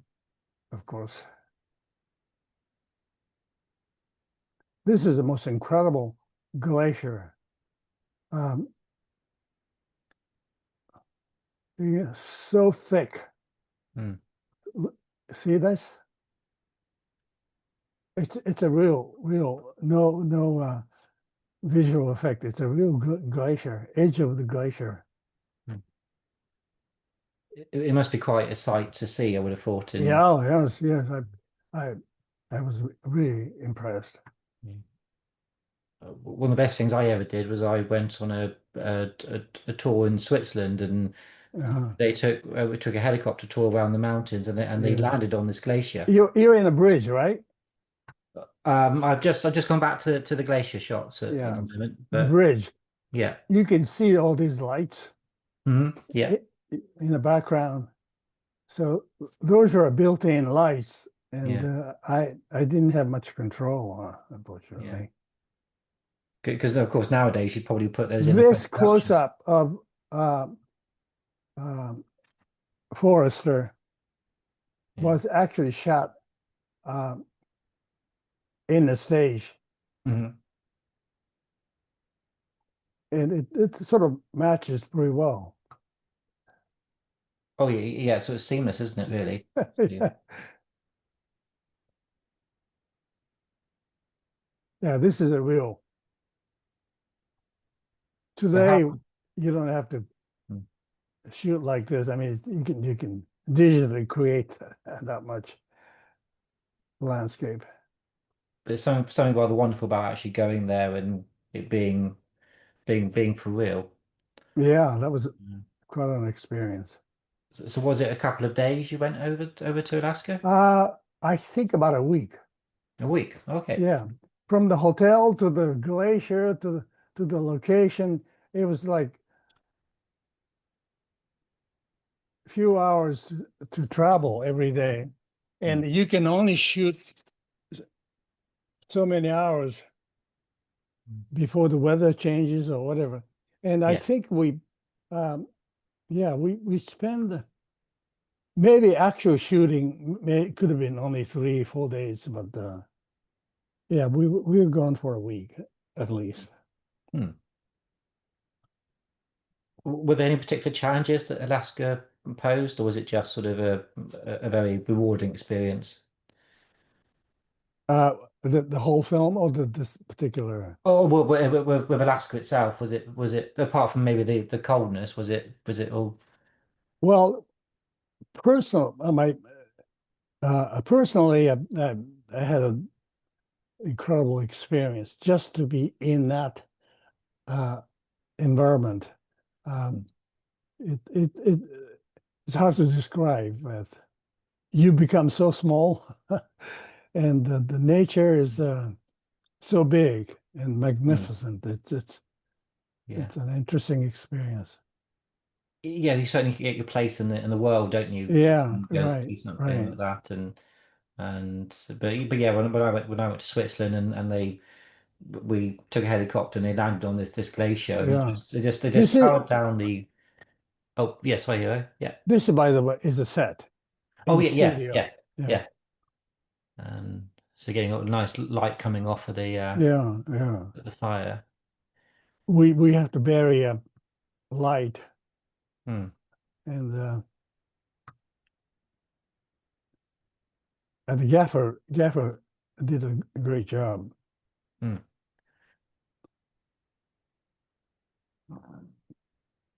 So what are these sort of particular lighting considerations you have to make when you're having it's going to be a visual effect shot put in? Are you sort of particularly when you've got the two Kirks fighting and you see in a second, how does that Uh, sort of.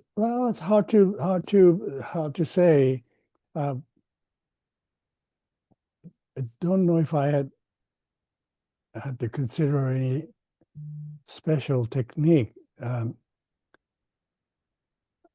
I just improvised, I think. Hmm.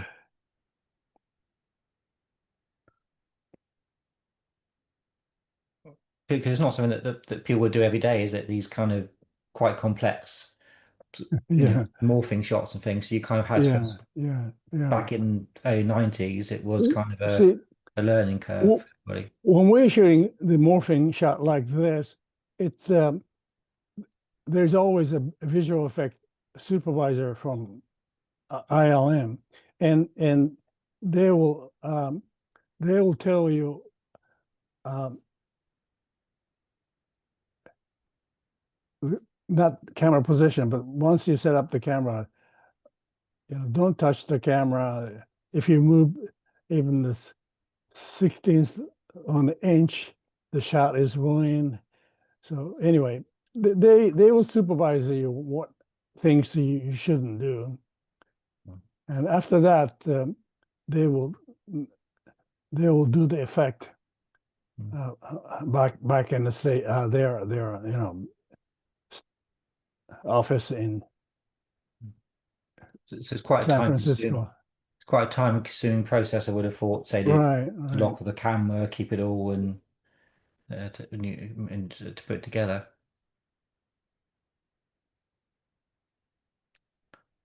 Very good actor called Morgan Shepherd who plays the Cleon Commander in this. Yeah. They, it, it it's very simple. It's this camera, as you can see, is very static, so they can split the frame, Mm. spliced him next to each other. When you were in Alaska, did the temperature affect the equipment, the cameras, the lighting? Not on this Star Trek. Um, on Never Cry Wolf. Yes, we had monumental problem with the cold temperature. Uh, Not only the camera, but also lenses. We have to keep the lenses outside in the truck and not bring it indoor. Mm. The difference in temperature and humidity really caused some problem inside the lenses. Uh, Fogging lenses. Mhm. fogging lenses was once that happens, you can't use the lens for 10 days. It's really, Oh, yeah. yeah. So we had to keep actually cameras and lenses in the truck outside.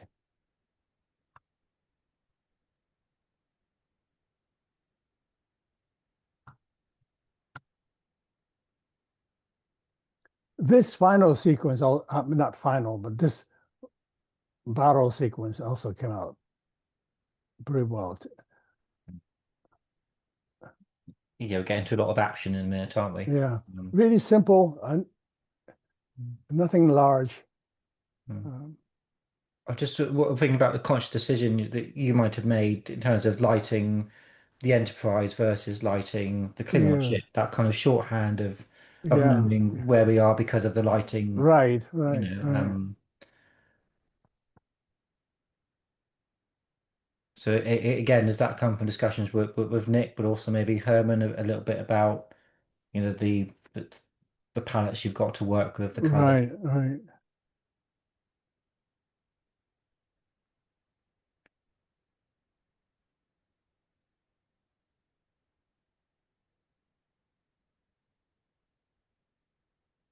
How did you come aboard the film in the first place? Well, um, I was pre-lighting a large set at Disney Studio, and and one day Steve and Jaffe and Nick showed up. I I can't remember whether he we made an appointment to meet or they simply showed up. I can't remember now.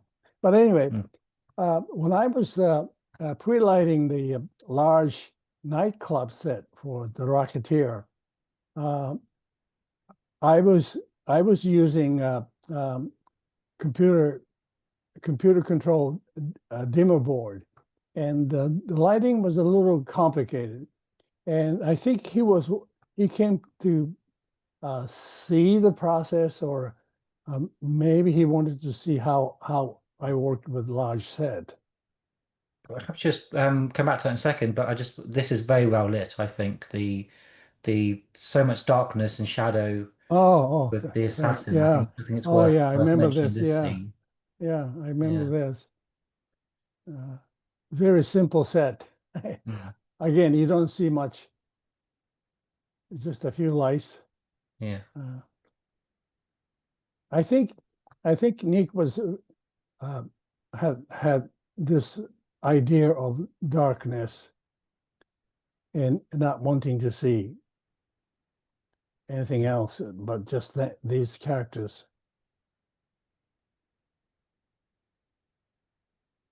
Mm. But anyway, when they came to see and we introduced ourselves, of course, I knew Steve Jaffe from earlier. We worked together on the second unit shots in San Francisco. Anyway, we had a chat, and then they disappear. Uh, Maybe a week later, I got a call from them, I think, from Steve that they wanted to to have me work on Star Trek. Mhm. I like the flashing lights behind on the view screen, so behind Polaris Yeah, going in yeah, like that. I think that's yeah, very yeah. good. These Um, Some of them they may be all the same images from the other scenes with mm, all these monitors. To, to have a different image on monitor would be a mm, nightmare. mm. Well, I think it all gives the ship almost a sense of a heartbeat, doesn't it? Gives it that sense Yeah, it's an alive thing, yeah, yeah. you know. And it's important visual element, except I had no control over the brightness. Mm, So like here, this vertical fluorescent tube is way too bright. Yeah. And some I remember having a gaffer to put filter, ND filters Mm. to cut down the intensity, but we didn't have time to do that on every camera angle. Like this, and it seems like there are too many lights, but what can I say? Because I think it was Mike and Denise Okuda that were responsible for a lot of the panels and Uh-huh. the things because of course they worked on Next Generation, and so of course Uh-huh. they were probably extending upon what that work on Yeah, yeah.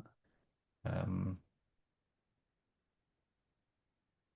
Of course, this is a scene that Nick in retrospect wouldn't would have done differently, but I think it's quite an Uh-huh. effective. Yeah. For me, way too many lights in the Mm. background. Yeah, yeah. But I think it contrasts quite well with the Klingon ship because you sort of Yeah, even if you kind of um weren't paying attention watching it, you were suddenly you would know that you were in the which ship you yes, were on same, because right, of the right. lighting. So I suppose you kind of Yeah, although perhaps it is perhaps a bit too bright, it's yeah, good juxtaposition between the two lighting palettes. yeah, yeah.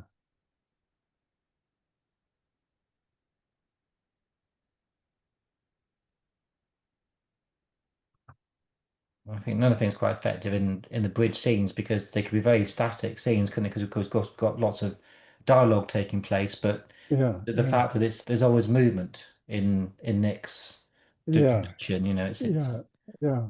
mm.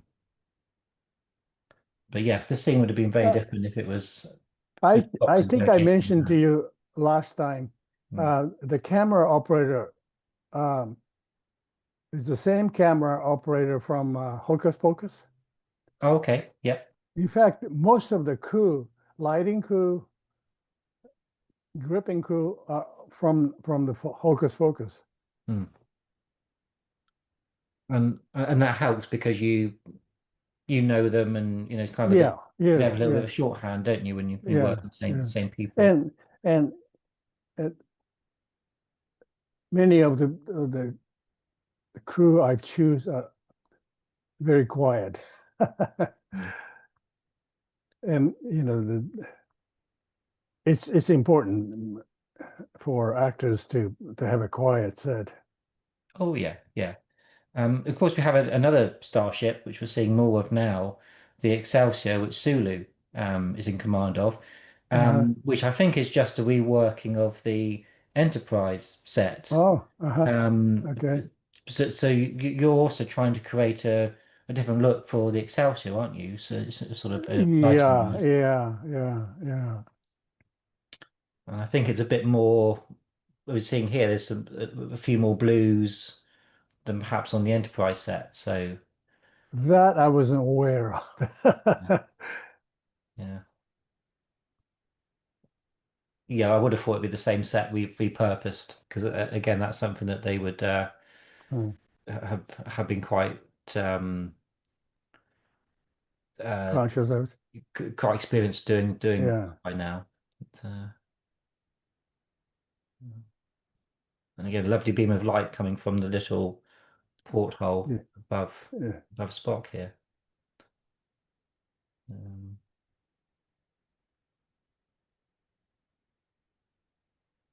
I think the more we're looking at this film, and you see how organic the lights are, that they are coming you know where they're coming from. Whereas you Yeah. see in some films, particularly dark scenes, where somebody lights a candle, and it's like Yeah. somebody's put on a huge spotlight. You know, Right. but this it all seems the lighting seems very organic, I think. Oh, that's good. That's good. Don't know.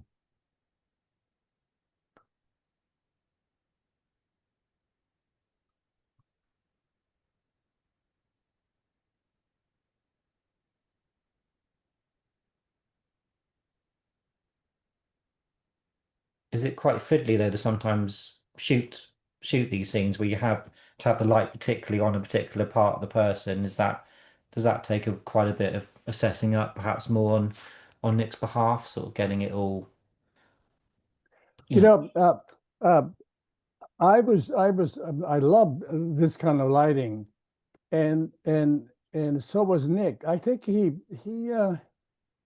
thought about it, even though he doesn't talk about it. And he would just uh, say in a very simple terms, like Spock is lying down there. I just want to see a little spotlight on him and nothing else, and just that's it. Mm, So taking his initial comment, I sort of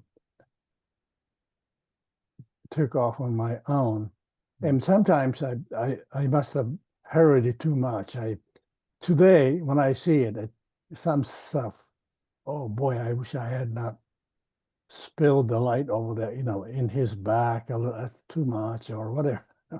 We're talking about 10%, 20%, but I see those effects. For instance, like this, I did not like this. That was a matte painting. It just didn't look right. This scene was not my favorite. Not the scene, but this was an actual location. yes. I think it was a church, Mm, uh, vacant church, and the space itself was good, but we're not allowed to put any nail or anything. So the hanging lights became a major issue. We couldn't damage anything, scratch a wall.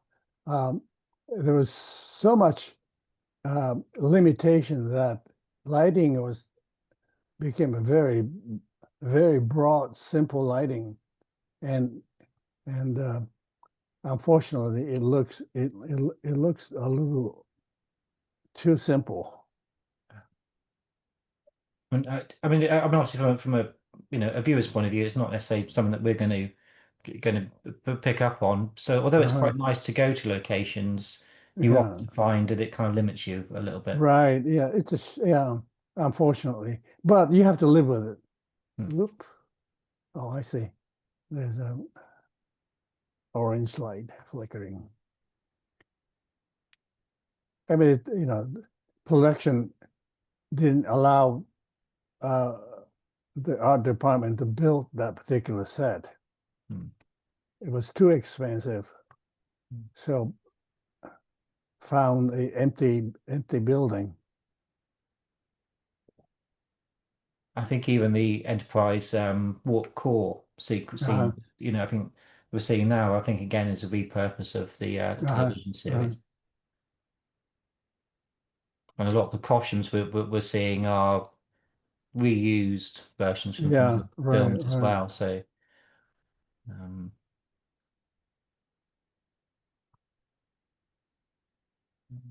it, it's an interesting doing something like Star Trek, I imagine, because you inherit so much from sets to props to Uh-huh, costumes, and then you've got to right. then make that work Yeah, with yeah, everything else. Um,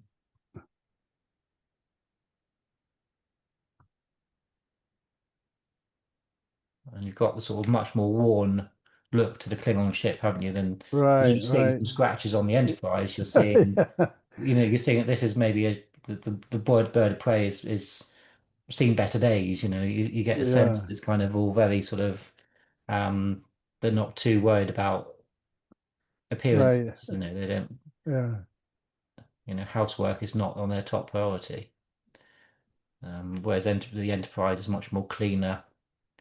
By the way, this bridge set was built on a large gimbal, meaning like the shot like this, where the bridge is shaking. Yeah. It was actually shaking, plus using camera shake. It's a combination of stage moving and also camera moving. Very simple. Because the Yes. bridge was used many times in the past where they're violently shaking, so they decided to build it on gimbal. And if you look at some of the shaking shots on the TV show where they're just literally shaking with the Right. camera, Yeah. um, you do get a better. It's obviously better when the set is moving like Yeah. this. Yeah. You can't. Like this, we just Yeah, shook the camera. Yeah. again, you got the smoke effects as well. I think Yeah. no. Is it quite a technique to light, steam effects and smoke? Is it because obviously that No, makes sure it no, shows up. they don't last too long, so it was fairly easy. Yeah. But you've got to light them, otherwise perhaps the camera wouldn't pick up some of the, Right. yeah. Right. Some stuff, I think they all played a little stunt, but some stuff um, uh, we have to get a stunt double. Hmm. But these are all camera shake. Yeah.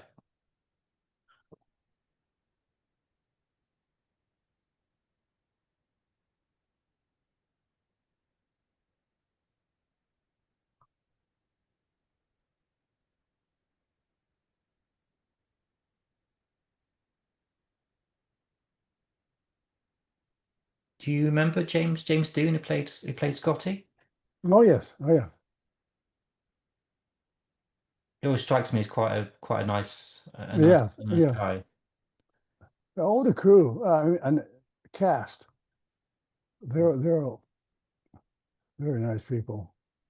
And did you get the sense because they worked together for so long, particularly the principal actors, did you get a feel that it was almost like family, that they were it was quite Oh, harmonious? the Star Trek cast were all family, Mm, because they worked for a long time.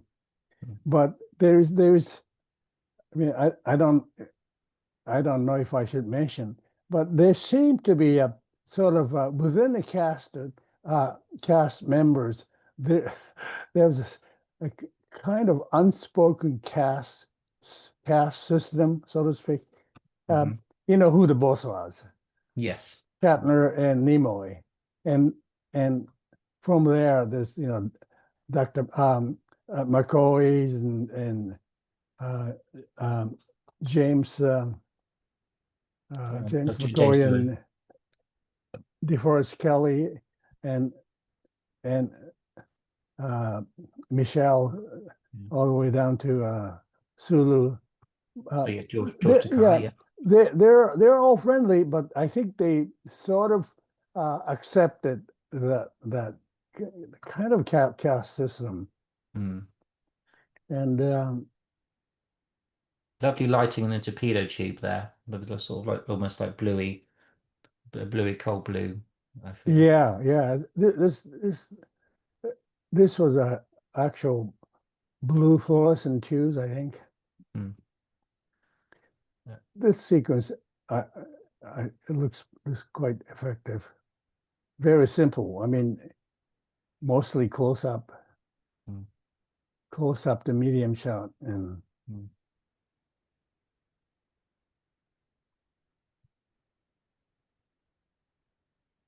I mean, I know you got special effects from ILM. Of course, they had to light the models and things. yeah. They have to work within the environment that you were creating as well. To make it all kind You of. know, I never got to, although I know people at the ILM, Mm, I never got participated in these visual effect shots. mm, So they were pretty much in control, and I never saw them until the movie was finished. Um, uh, I worked with Ireland before, and it's pretty much the same. The director had um, close contact, but I myself was not part of their shooting. mm.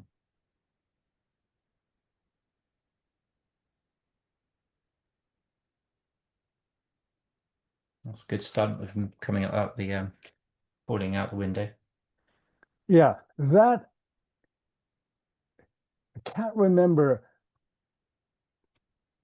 how this was. I mean, we were there, but they must have taken one window panel and replaced it with a breakable panel.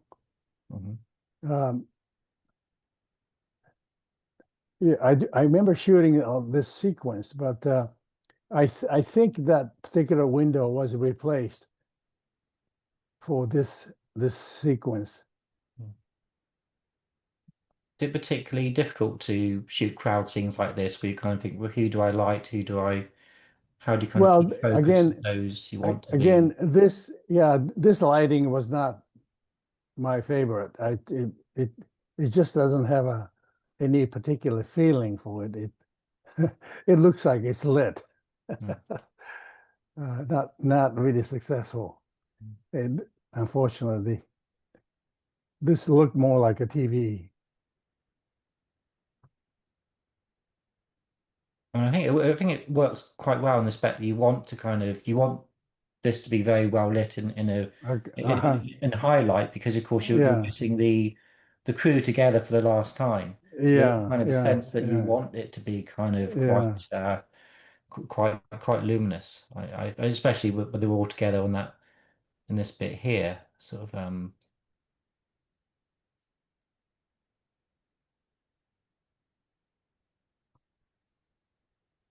you were saying that there was definitely a hierarchy in the cast going back to the original I cinema. think so. I mean, I may be observing it incorrectly, but I mean, it could be as a kind of expression of respect, so to speak.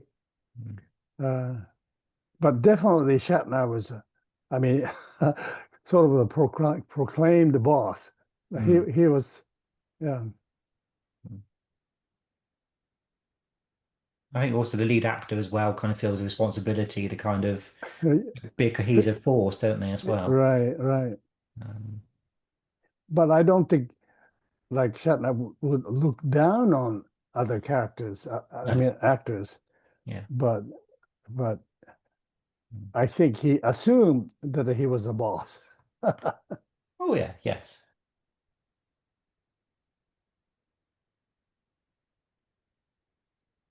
Yeah, it's been a long time they've been working together. Mm. But this film came out for the 25th anniversary, so it was very much Yeah, yeah, um, and it's something I would have liked to ask Nick about was more sort of about how to wrap up a story right, like this and the weight you have with doing that. yeah,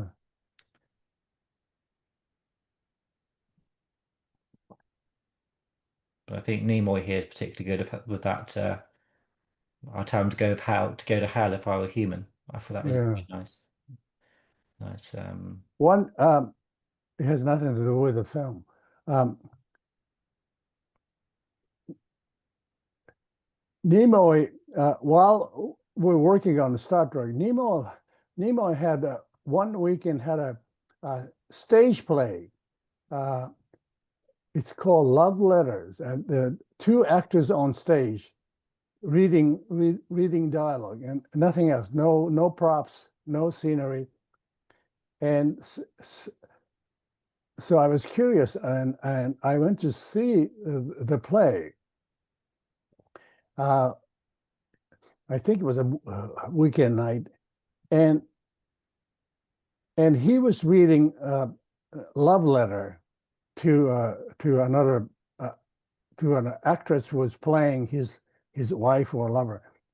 Anyway, uh, having worked with him as a Spock, and and so I see Nimoy on the stage, and it's hard to dissociate him from Spock, being Spock. But when the play began, boy, he's transformed to very different character. And for next hour and a half,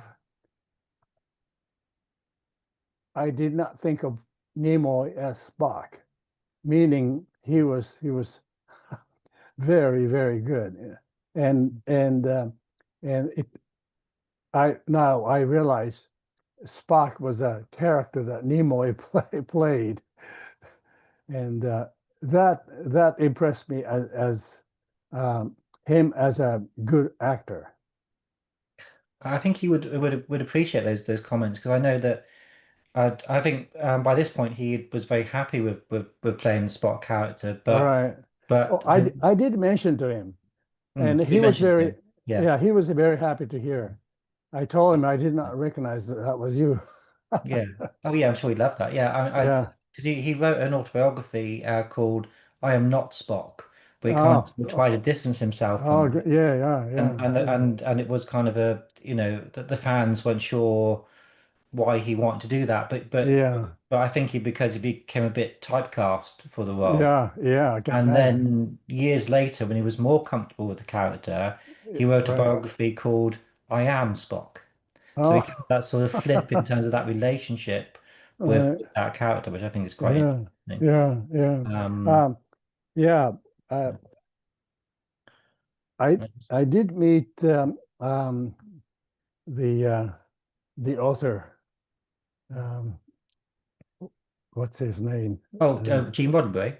yeah. Yeah. Uh, he invited cast and crew to a, a kickoff party, and yeah, I got to meet him. He was already on wheelchair and not too mobile, but there you see uh, people in their real self, Nemo included, and that was a nice opportunity to see them as person rather than the Star Trek character. Mm. Yeah, because a lot of time you're on a set, you're kind of very much focused there in character to Right, see him right, in a rap party or something like that. right, Yeah, right. must be quite nice. Yeah. Um, it's in going back to the cast sort of hierarchy you mentioned. I'm gonna stop the Oh movie. yeah, yeah, we're kind of done with the actual Yeah, film. I just wanted to mention about the hierarchy of the cast because what you were picking up on, I think, was quite correct. That yeah. even back to the original TV series, Uh-huh.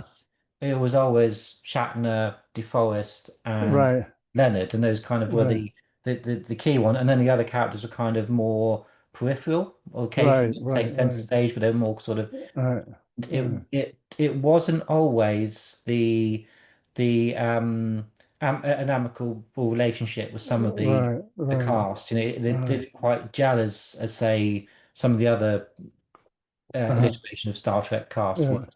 But you didn't feel any tension there or anything like that. You know, but by the time I was on Star Trek 6, Mm. I'm sure they've already uh, gone through so many relationship challenge, Yeah, harmony, yeah. uh, jealousy, or whatever. But after 20 years or something, they've come to accept whatever it Mm. is whatever it is. Oh yeah, And yeah, yeah. I think they were quite used to so, working with each yeah, other, so and they, like I talked to George Takei, mm, and we had some mutual friends, yeah. and and uh, I mean, the tone of his voice is that uh, I am who I am, and I accept whatever exists between Shatner and himself or whatever. Mm, And it's a good life. No more complaining. And in a sense, that's good. That's fine. I I'm glad that they're not having any any sort of I wouldn't say conflict, but some creative whatever. mm, Um, uh, yeah, that seems to have been all smoothed out or worn out by yeah, the time. Yeah, yeah. and and I'm sure Shatner himself became a little more humble. Mhm. I hope. Not, yeah, I'm not sure he's the most humblest of people by nature, but I think Probably he's not. um, But being a Canadian, he's not as self-asserting than the cultural thing, is it, compared to Yeah, I think so. I America? think, Yeah. yeah, yeah. Did you ever see George Takei in Allegiance, the play? Did you ever see a performance of that? No, I don't think so. Yeah. No. It came to London a Oh, couple of really? years ago, and Uh-huh. it was about Japanese concentration Right. camps in America. Oh, yeah, yes, Um, yes. Something that, of He was course, in it, right? As a boy. yeah, Yeah, based upon his yeah. own experiences. I Played made a television movie called Farewell to Manzanar. It's about um, a Japanese relocation camp in Manzanar in California, Mhm. and uh, I've learned quite a bit about their experiences. I myself, as a as a immigrant, I didn't know about that particular um, incident until I worked on this television film. Because when did Uh, you come to the States? Was it more sort of in the I was 14. 14? Yeah, Yeah, yeah, yeah. yeah, So um, S- it was a shock to hear. yeah. And So you would arrive in the States sort of early 50s sort of thing. Is yes, that yes, well, yes. sort of time frame? Yeah, yeah. And also at the time, Japanese American um, did not want to talk about it Mm. until second or third generation Japanese American found out that their parents went through a relocation camp and went through the injustice, and they started to talk about it, and finally the story got to people like me, and yeah, it was quite a shocking story. It's a very sad but very fascinating part of Right, right, US right. history. Yeah. The play, I think the play might have been recorded, and it's probably out there. People want to see it, and it's really really good. Oh, really? Okay. I took my wife to it, and we were in tears at the end. It was Oh, really? Really? Yeah. very moving. Yeah, very Yeah. good. Yeah. Just to sort of finish up on Star Trek, the other producer for the film was Ralph Winter. I don't know if he Oh, would yes, yes. around. Yeah, Ralph Winter. I think I worked on three films with him. Um, he did quite Hocus Pocus, didn't quite he? a gentleman. Um, Hocus Hocus Pocus, Pocus, yeah. Star Trek, Mm. and the James and Giant Peach. Oh, okay. Yeah, yeah. That's based on famous British author Well uh, Dahl. Yeah. Dahl. Yeah, yes, yeah. I worked on live action part of the film. Mm. There are two segments, single frame animation and live actions, and worked on with a bunch of British people. Well, actually, three main characters are British. Yeah, yeah. Yeah, it was good. It was good film that. I remember seeing that Oh, really? Okay. when I was a Yeah. kid. I can't remember who's in that now, but it's really, Something. The wild woman, Marigold. No, not Marigold. Margot, the comedian, the real feisty uh, uh, it's actress. Jane Leeves was in there. Joanna Lumley. Uh, Yeah, Lumley, and who uh, was the first? oh, sorry, Hero. Who's the name again? So we've got Joanne Lumley, we've got Jane Leeves, Susan Sarandon is in Oh, that. those are the Those are voice the actors. Yeah, voices. Yeah, Limley, and then another British actress. yeah, Joanne Lumley is in Yeah, that one. and who's the other one? It's Jane Leeves. She was she's I think she's American. No, no, She was in Frasier. yeah, no, the British, the real Yeah, uh, who else it is? Just having a little look. comedian. I don't know what you called her comedian. Yeah, Um, yeah, she's got a lot foul of mouse actress. yeah. Miriam Margolyes was in it. I Oh, think she was I Lloyd. mean, yeah, okay, that's Um, she's British though. yeah. Yeah, yeah. And the young boy was not British. Oh, was he British? I can't remember. Has, Paul yeah, Terry. he must be British. Yes, English actor. So Yeah, yes, yeah, yes, because yeah. the cat, uh, yeah, it is a British films based Mm. anyway. So again, so Ralph was quite a good producer too. Yeah, he was very good. He was very good. Yeah, Mm. I liked him in all three films, and he was actually quite talented in with in those days the lab. He coordinated with the lab, and he may have supervised um, these color corrections. Mhm. Um, possibly this. I don't know who supervised um, film to video transfer because I wasn't involved, Mhm. but it looks very close to the film, Yes. which means probably Ralph was involved. Mhm. Yeah, Because of course you've got so when you're making a film, you've got what the film looks like. Well, you know what the sets actually physically look like, right, location. right, Like then, of course, you've got what it looks under the lens. So, and right, then of course you've got what it looks like after the grading. right, So right. of course there's different kind of Yes, yes, yes. processes to it. And strange thing is that your taste, your perception changes as you grow older, Mhm. and and I know most of the films that were transferred to video, digital, uh, when I see them, I said, "Huh, how that color changed." And Mm. uh, I wish I were at um, uh, video transfer studio supervising, and Mm. and anyway.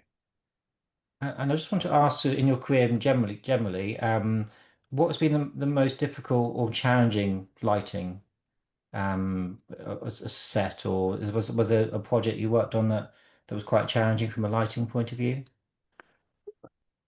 Um, uh, everything is a challenge and to me exciting, interesting. So I don't know if I found any particular scene more difficult than others. It's in a way problem solving, and it's that's part of the excitement of being a director of photography. Um, personally, I'm not a I'm not a great technician, and sometimes I have to ask lighting men. Okay, I want this kind of effect. Do you want to use a 10K, 10,000 watt, or 5,000 watt, or three 500 watts?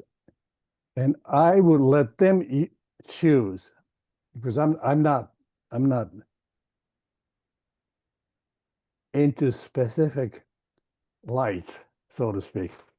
Um, and and when I light a large set, like when Nicholas came to visit me uh, uh, at Disney Studio, I was lighting two-story set in Disney's largest studio, and it required hundreds of light, and I sort of had a vague idea of the look, but I didn't know whether I wanted two 10Ks or 21Ks. I had no idea. So I would ask Gaffer, what do you think? What would you use? And I, I want it to be soft or I want it to be sharp. Um, I will let the gaffer really help me on that. And do you think as technology has developed that the direct photography role is is it exciting as it used to be? I know that certain technology will solve certain problems, but is it as interesting to you? Eh, yeah, it is. I think it solved many problems, but it created more problems at the same time. Uh, since I have not done big lighting in studios, I don't know what it's like now. But as I understand, there are more, uh, well, the new kind of lights that can do so many things, like a changing color temperature. I, in the past, we have to use a different color gel in front of lamps. Today, apparently, you can change color. That's really amazing. And density, and uh, now they're the lights are really light. Uh, they can give you so much more light with this tiny light. So in that sense, it's great. But at the same time, uh, uh, uh, as I understand, there's so much more um, different requirements to create these. It's not like turning on and off. It's like Mm. dialing this and that and this. So in that sense, it's they created. It's like a camera itself. In the film days, there was a camera and film magazine in the lens, and but it didn't guarantee that the film will be exposed correctly or film will not be scratched. With the digital camera, what you see is what you get. Um, if you want to change color, you can do it in camera right now.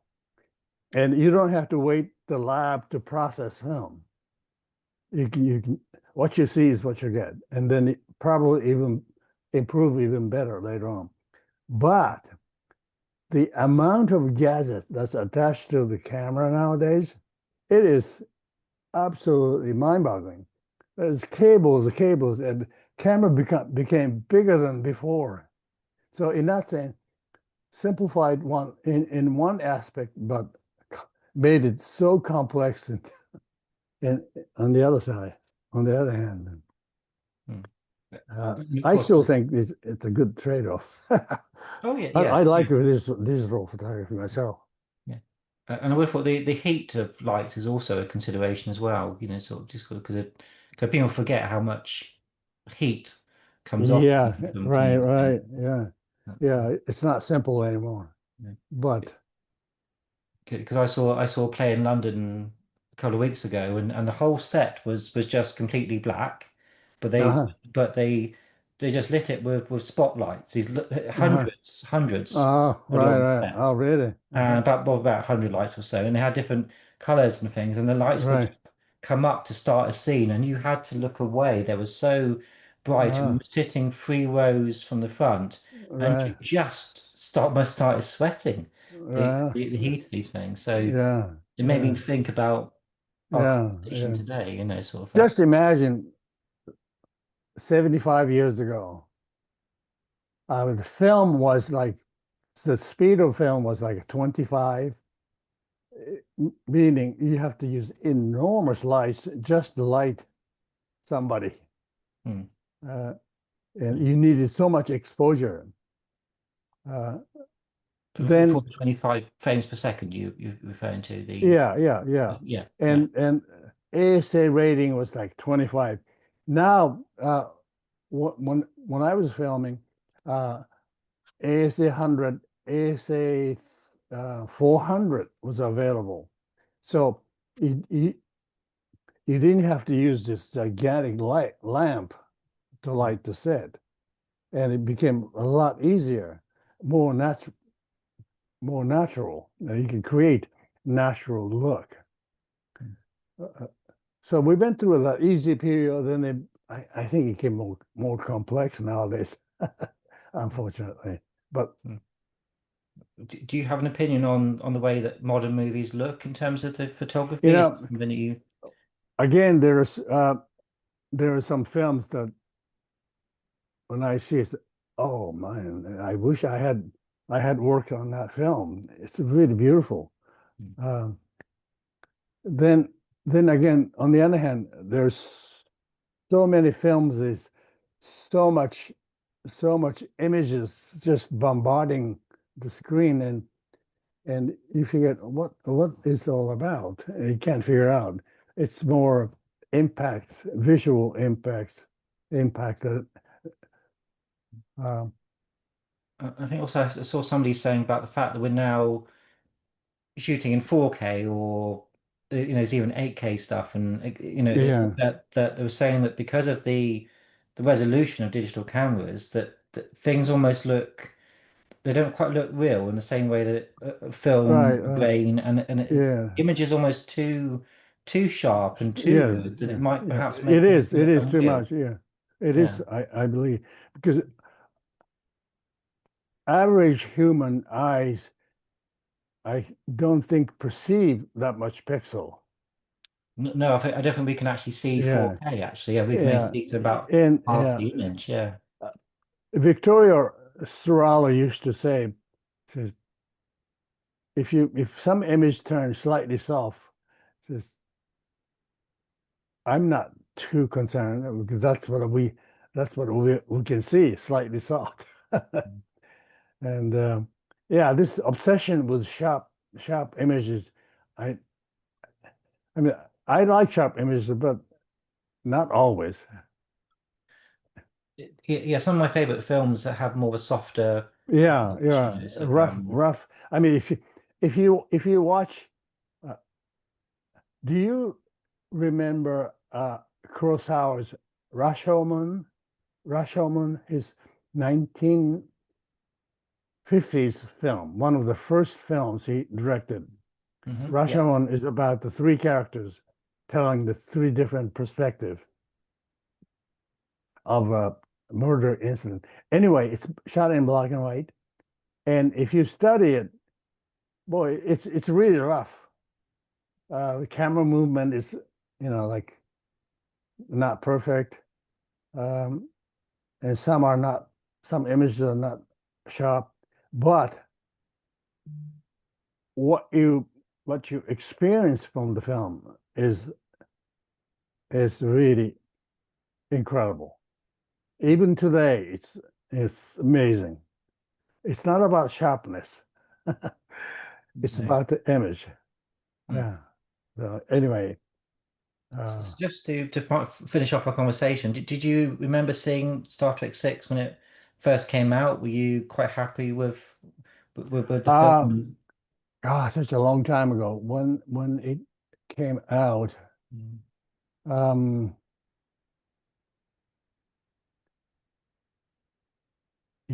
I have to admit, I, I know I saw it, Hmm. but I do remember seeing video transfer.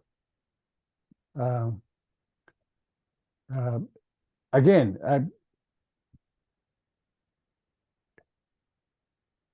I'm not quite sure. Uh, I like the Star Trek 6 because Nick had interesting ideas, concept of stories, Hmm. and a story that's performed by these characters or almost character. And in that sense, I liked Star Trek. But uh, when I saw it first, I think I was looking more at my own technical achievement, and I was thinking, well, I should have done this or that, and watching that, and, and not quite convinced. But later, I began to appreciate what Nick was trying to do. I mean, it's really complex idea throwing into that particular story. And I begin to appreciate now. Um, it, I was going to say there are some moments in the film. So, wow, it's really well done. How did they do that? I'm looking at my own work and saying that, which is a good sign, because the, that part of the film has taken off on its own, so to speak. It has its own life, and it's a little bit different from my life. I can see it as a uh, third person and appreciate it, which means it's a good sign that it has its own life. Uh, the movie that I see and think of, oh, I wish I had done this or that. There's some conflict. Uh, that means it's not film's problem, but that means I haven't done enough to give a life of its own. There, there are a couple of movies that I today think, wow, it's. I wonder how they made this, how created they created, which is a good sign. And the ones that I don't like are that I, you know, so much. I I wish I had done this way or that way. Yeah, I think when we looked at it today, it does hold up very well. I think Yes, it is yes, very effective. There's obviously a few things that right. you would pick up on that fans wouldn't notice, but it all I think works as a Yes, yes, whole very yes. very good film. Yeah, yeah, And yeah. it's I last. don't see movies much lately. I only watch Student Academy uh, uh, competition, Okay. uh, and Yeah. I've been judging the film for at least 5 years, and it's good to see young filmmakers uh, uh, trying to make their own statement.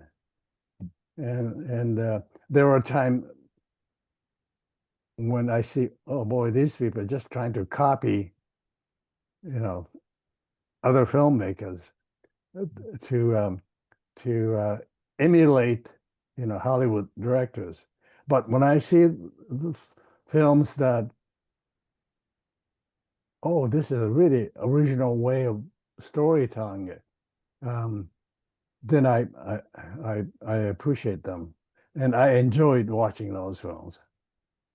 Well, good. It's good that you've got an eye on next Right. generations and sort of. Yes, yes, absolutely. Yeah. Yeah. So do you help to shape? Do you help to shape that, and do you talk to I inspiring? only I don't talk to them. I used to teach filmmakers 10, 15 years ago for Mm, about 8 years.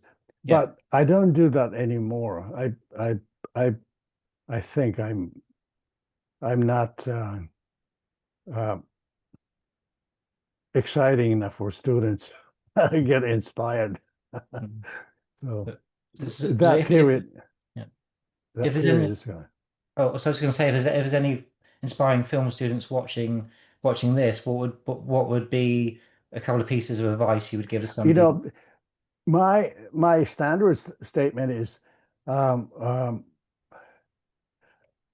one goes through different stages in life as a filmmaker, and sometimes you were uh, inspired or affected by other filmmakers or their work, and eventually, I mean, you can't stop copying or emulating other filmmakers forever. Uh, Even if it's bad, I think you have to take on your own. Find out what is, you're saying what you want to say, and uh, the I think the dangerous thing the student can do is to literally try to emulate some accomplished directors. not knowing why they did this, uh, rather than, oh, it looks great. It looks fantastic. And uh, visual uh, fascination it could be a beginning, but there's more than just visual storytelling, I think, in a long run. And uh, I think I've already mentioned, I think, uh, my initial awareness of movie um, was Polanski's Knife in the Water. Oh yes, yes. Yeah, Mm. I think I was a student, and then I don't know what that film gave me a window to filmmaking. Why am I fascinated by this film than other films? And I began to more or less study, and then I found out um, director chooses a spot from which you should see this scene, or you should stand there and watch this scene unfold. And there are some elements that are hidden to your perspective. The director doesn't want you to see hidden activities, and that's part of the storytelling. And and Knife in the Water had many of that unspoken moments, visually unspoken moments, and that began to fascinate me, filmmaking. Hmm. Yeah, I particularly like what you're saying about finding your own voice as a filmmaker. I think that's Right. very, Yeah. very important, and I think it's probably a lovely place to end our chat. Thank you very much, Hiro. It's been Oh, you're welcome. really You're welcome. interesting. Yeah, great. Um, Great. It was yeah, good to see. I couldn't see Nick somehow on the screen, but it was good to hear his explanation. it can be difficult to sort of see everybody on something like this, but Yeah. I'll send you. How do you do that? Yeah, I think because you were watching the film on your computer, Uh-huh. I think it kind of only gives you probably Yeah. one And I choice. couldn't move the screen. It just Yeah, pretty much covered my yeah. computer. I've had loads of these kind of technical Uh-huh. questions over the years doing this, and Yeah. there's always something new that pops up that's a new Yeah, yeah. challenge. Interesting. Yeah. But Yeah. I will send you the recording of this so you'll Okay. be able to see Nick and us all together. Okay. Yeah. Okay, great. Okay. Thank you. Well, it's been lovely to chat with you and thank you very much Anytime. for doing so. Yeah. Thank you. Thank you. Take care, Hero. Yep. Bye. Bye bye.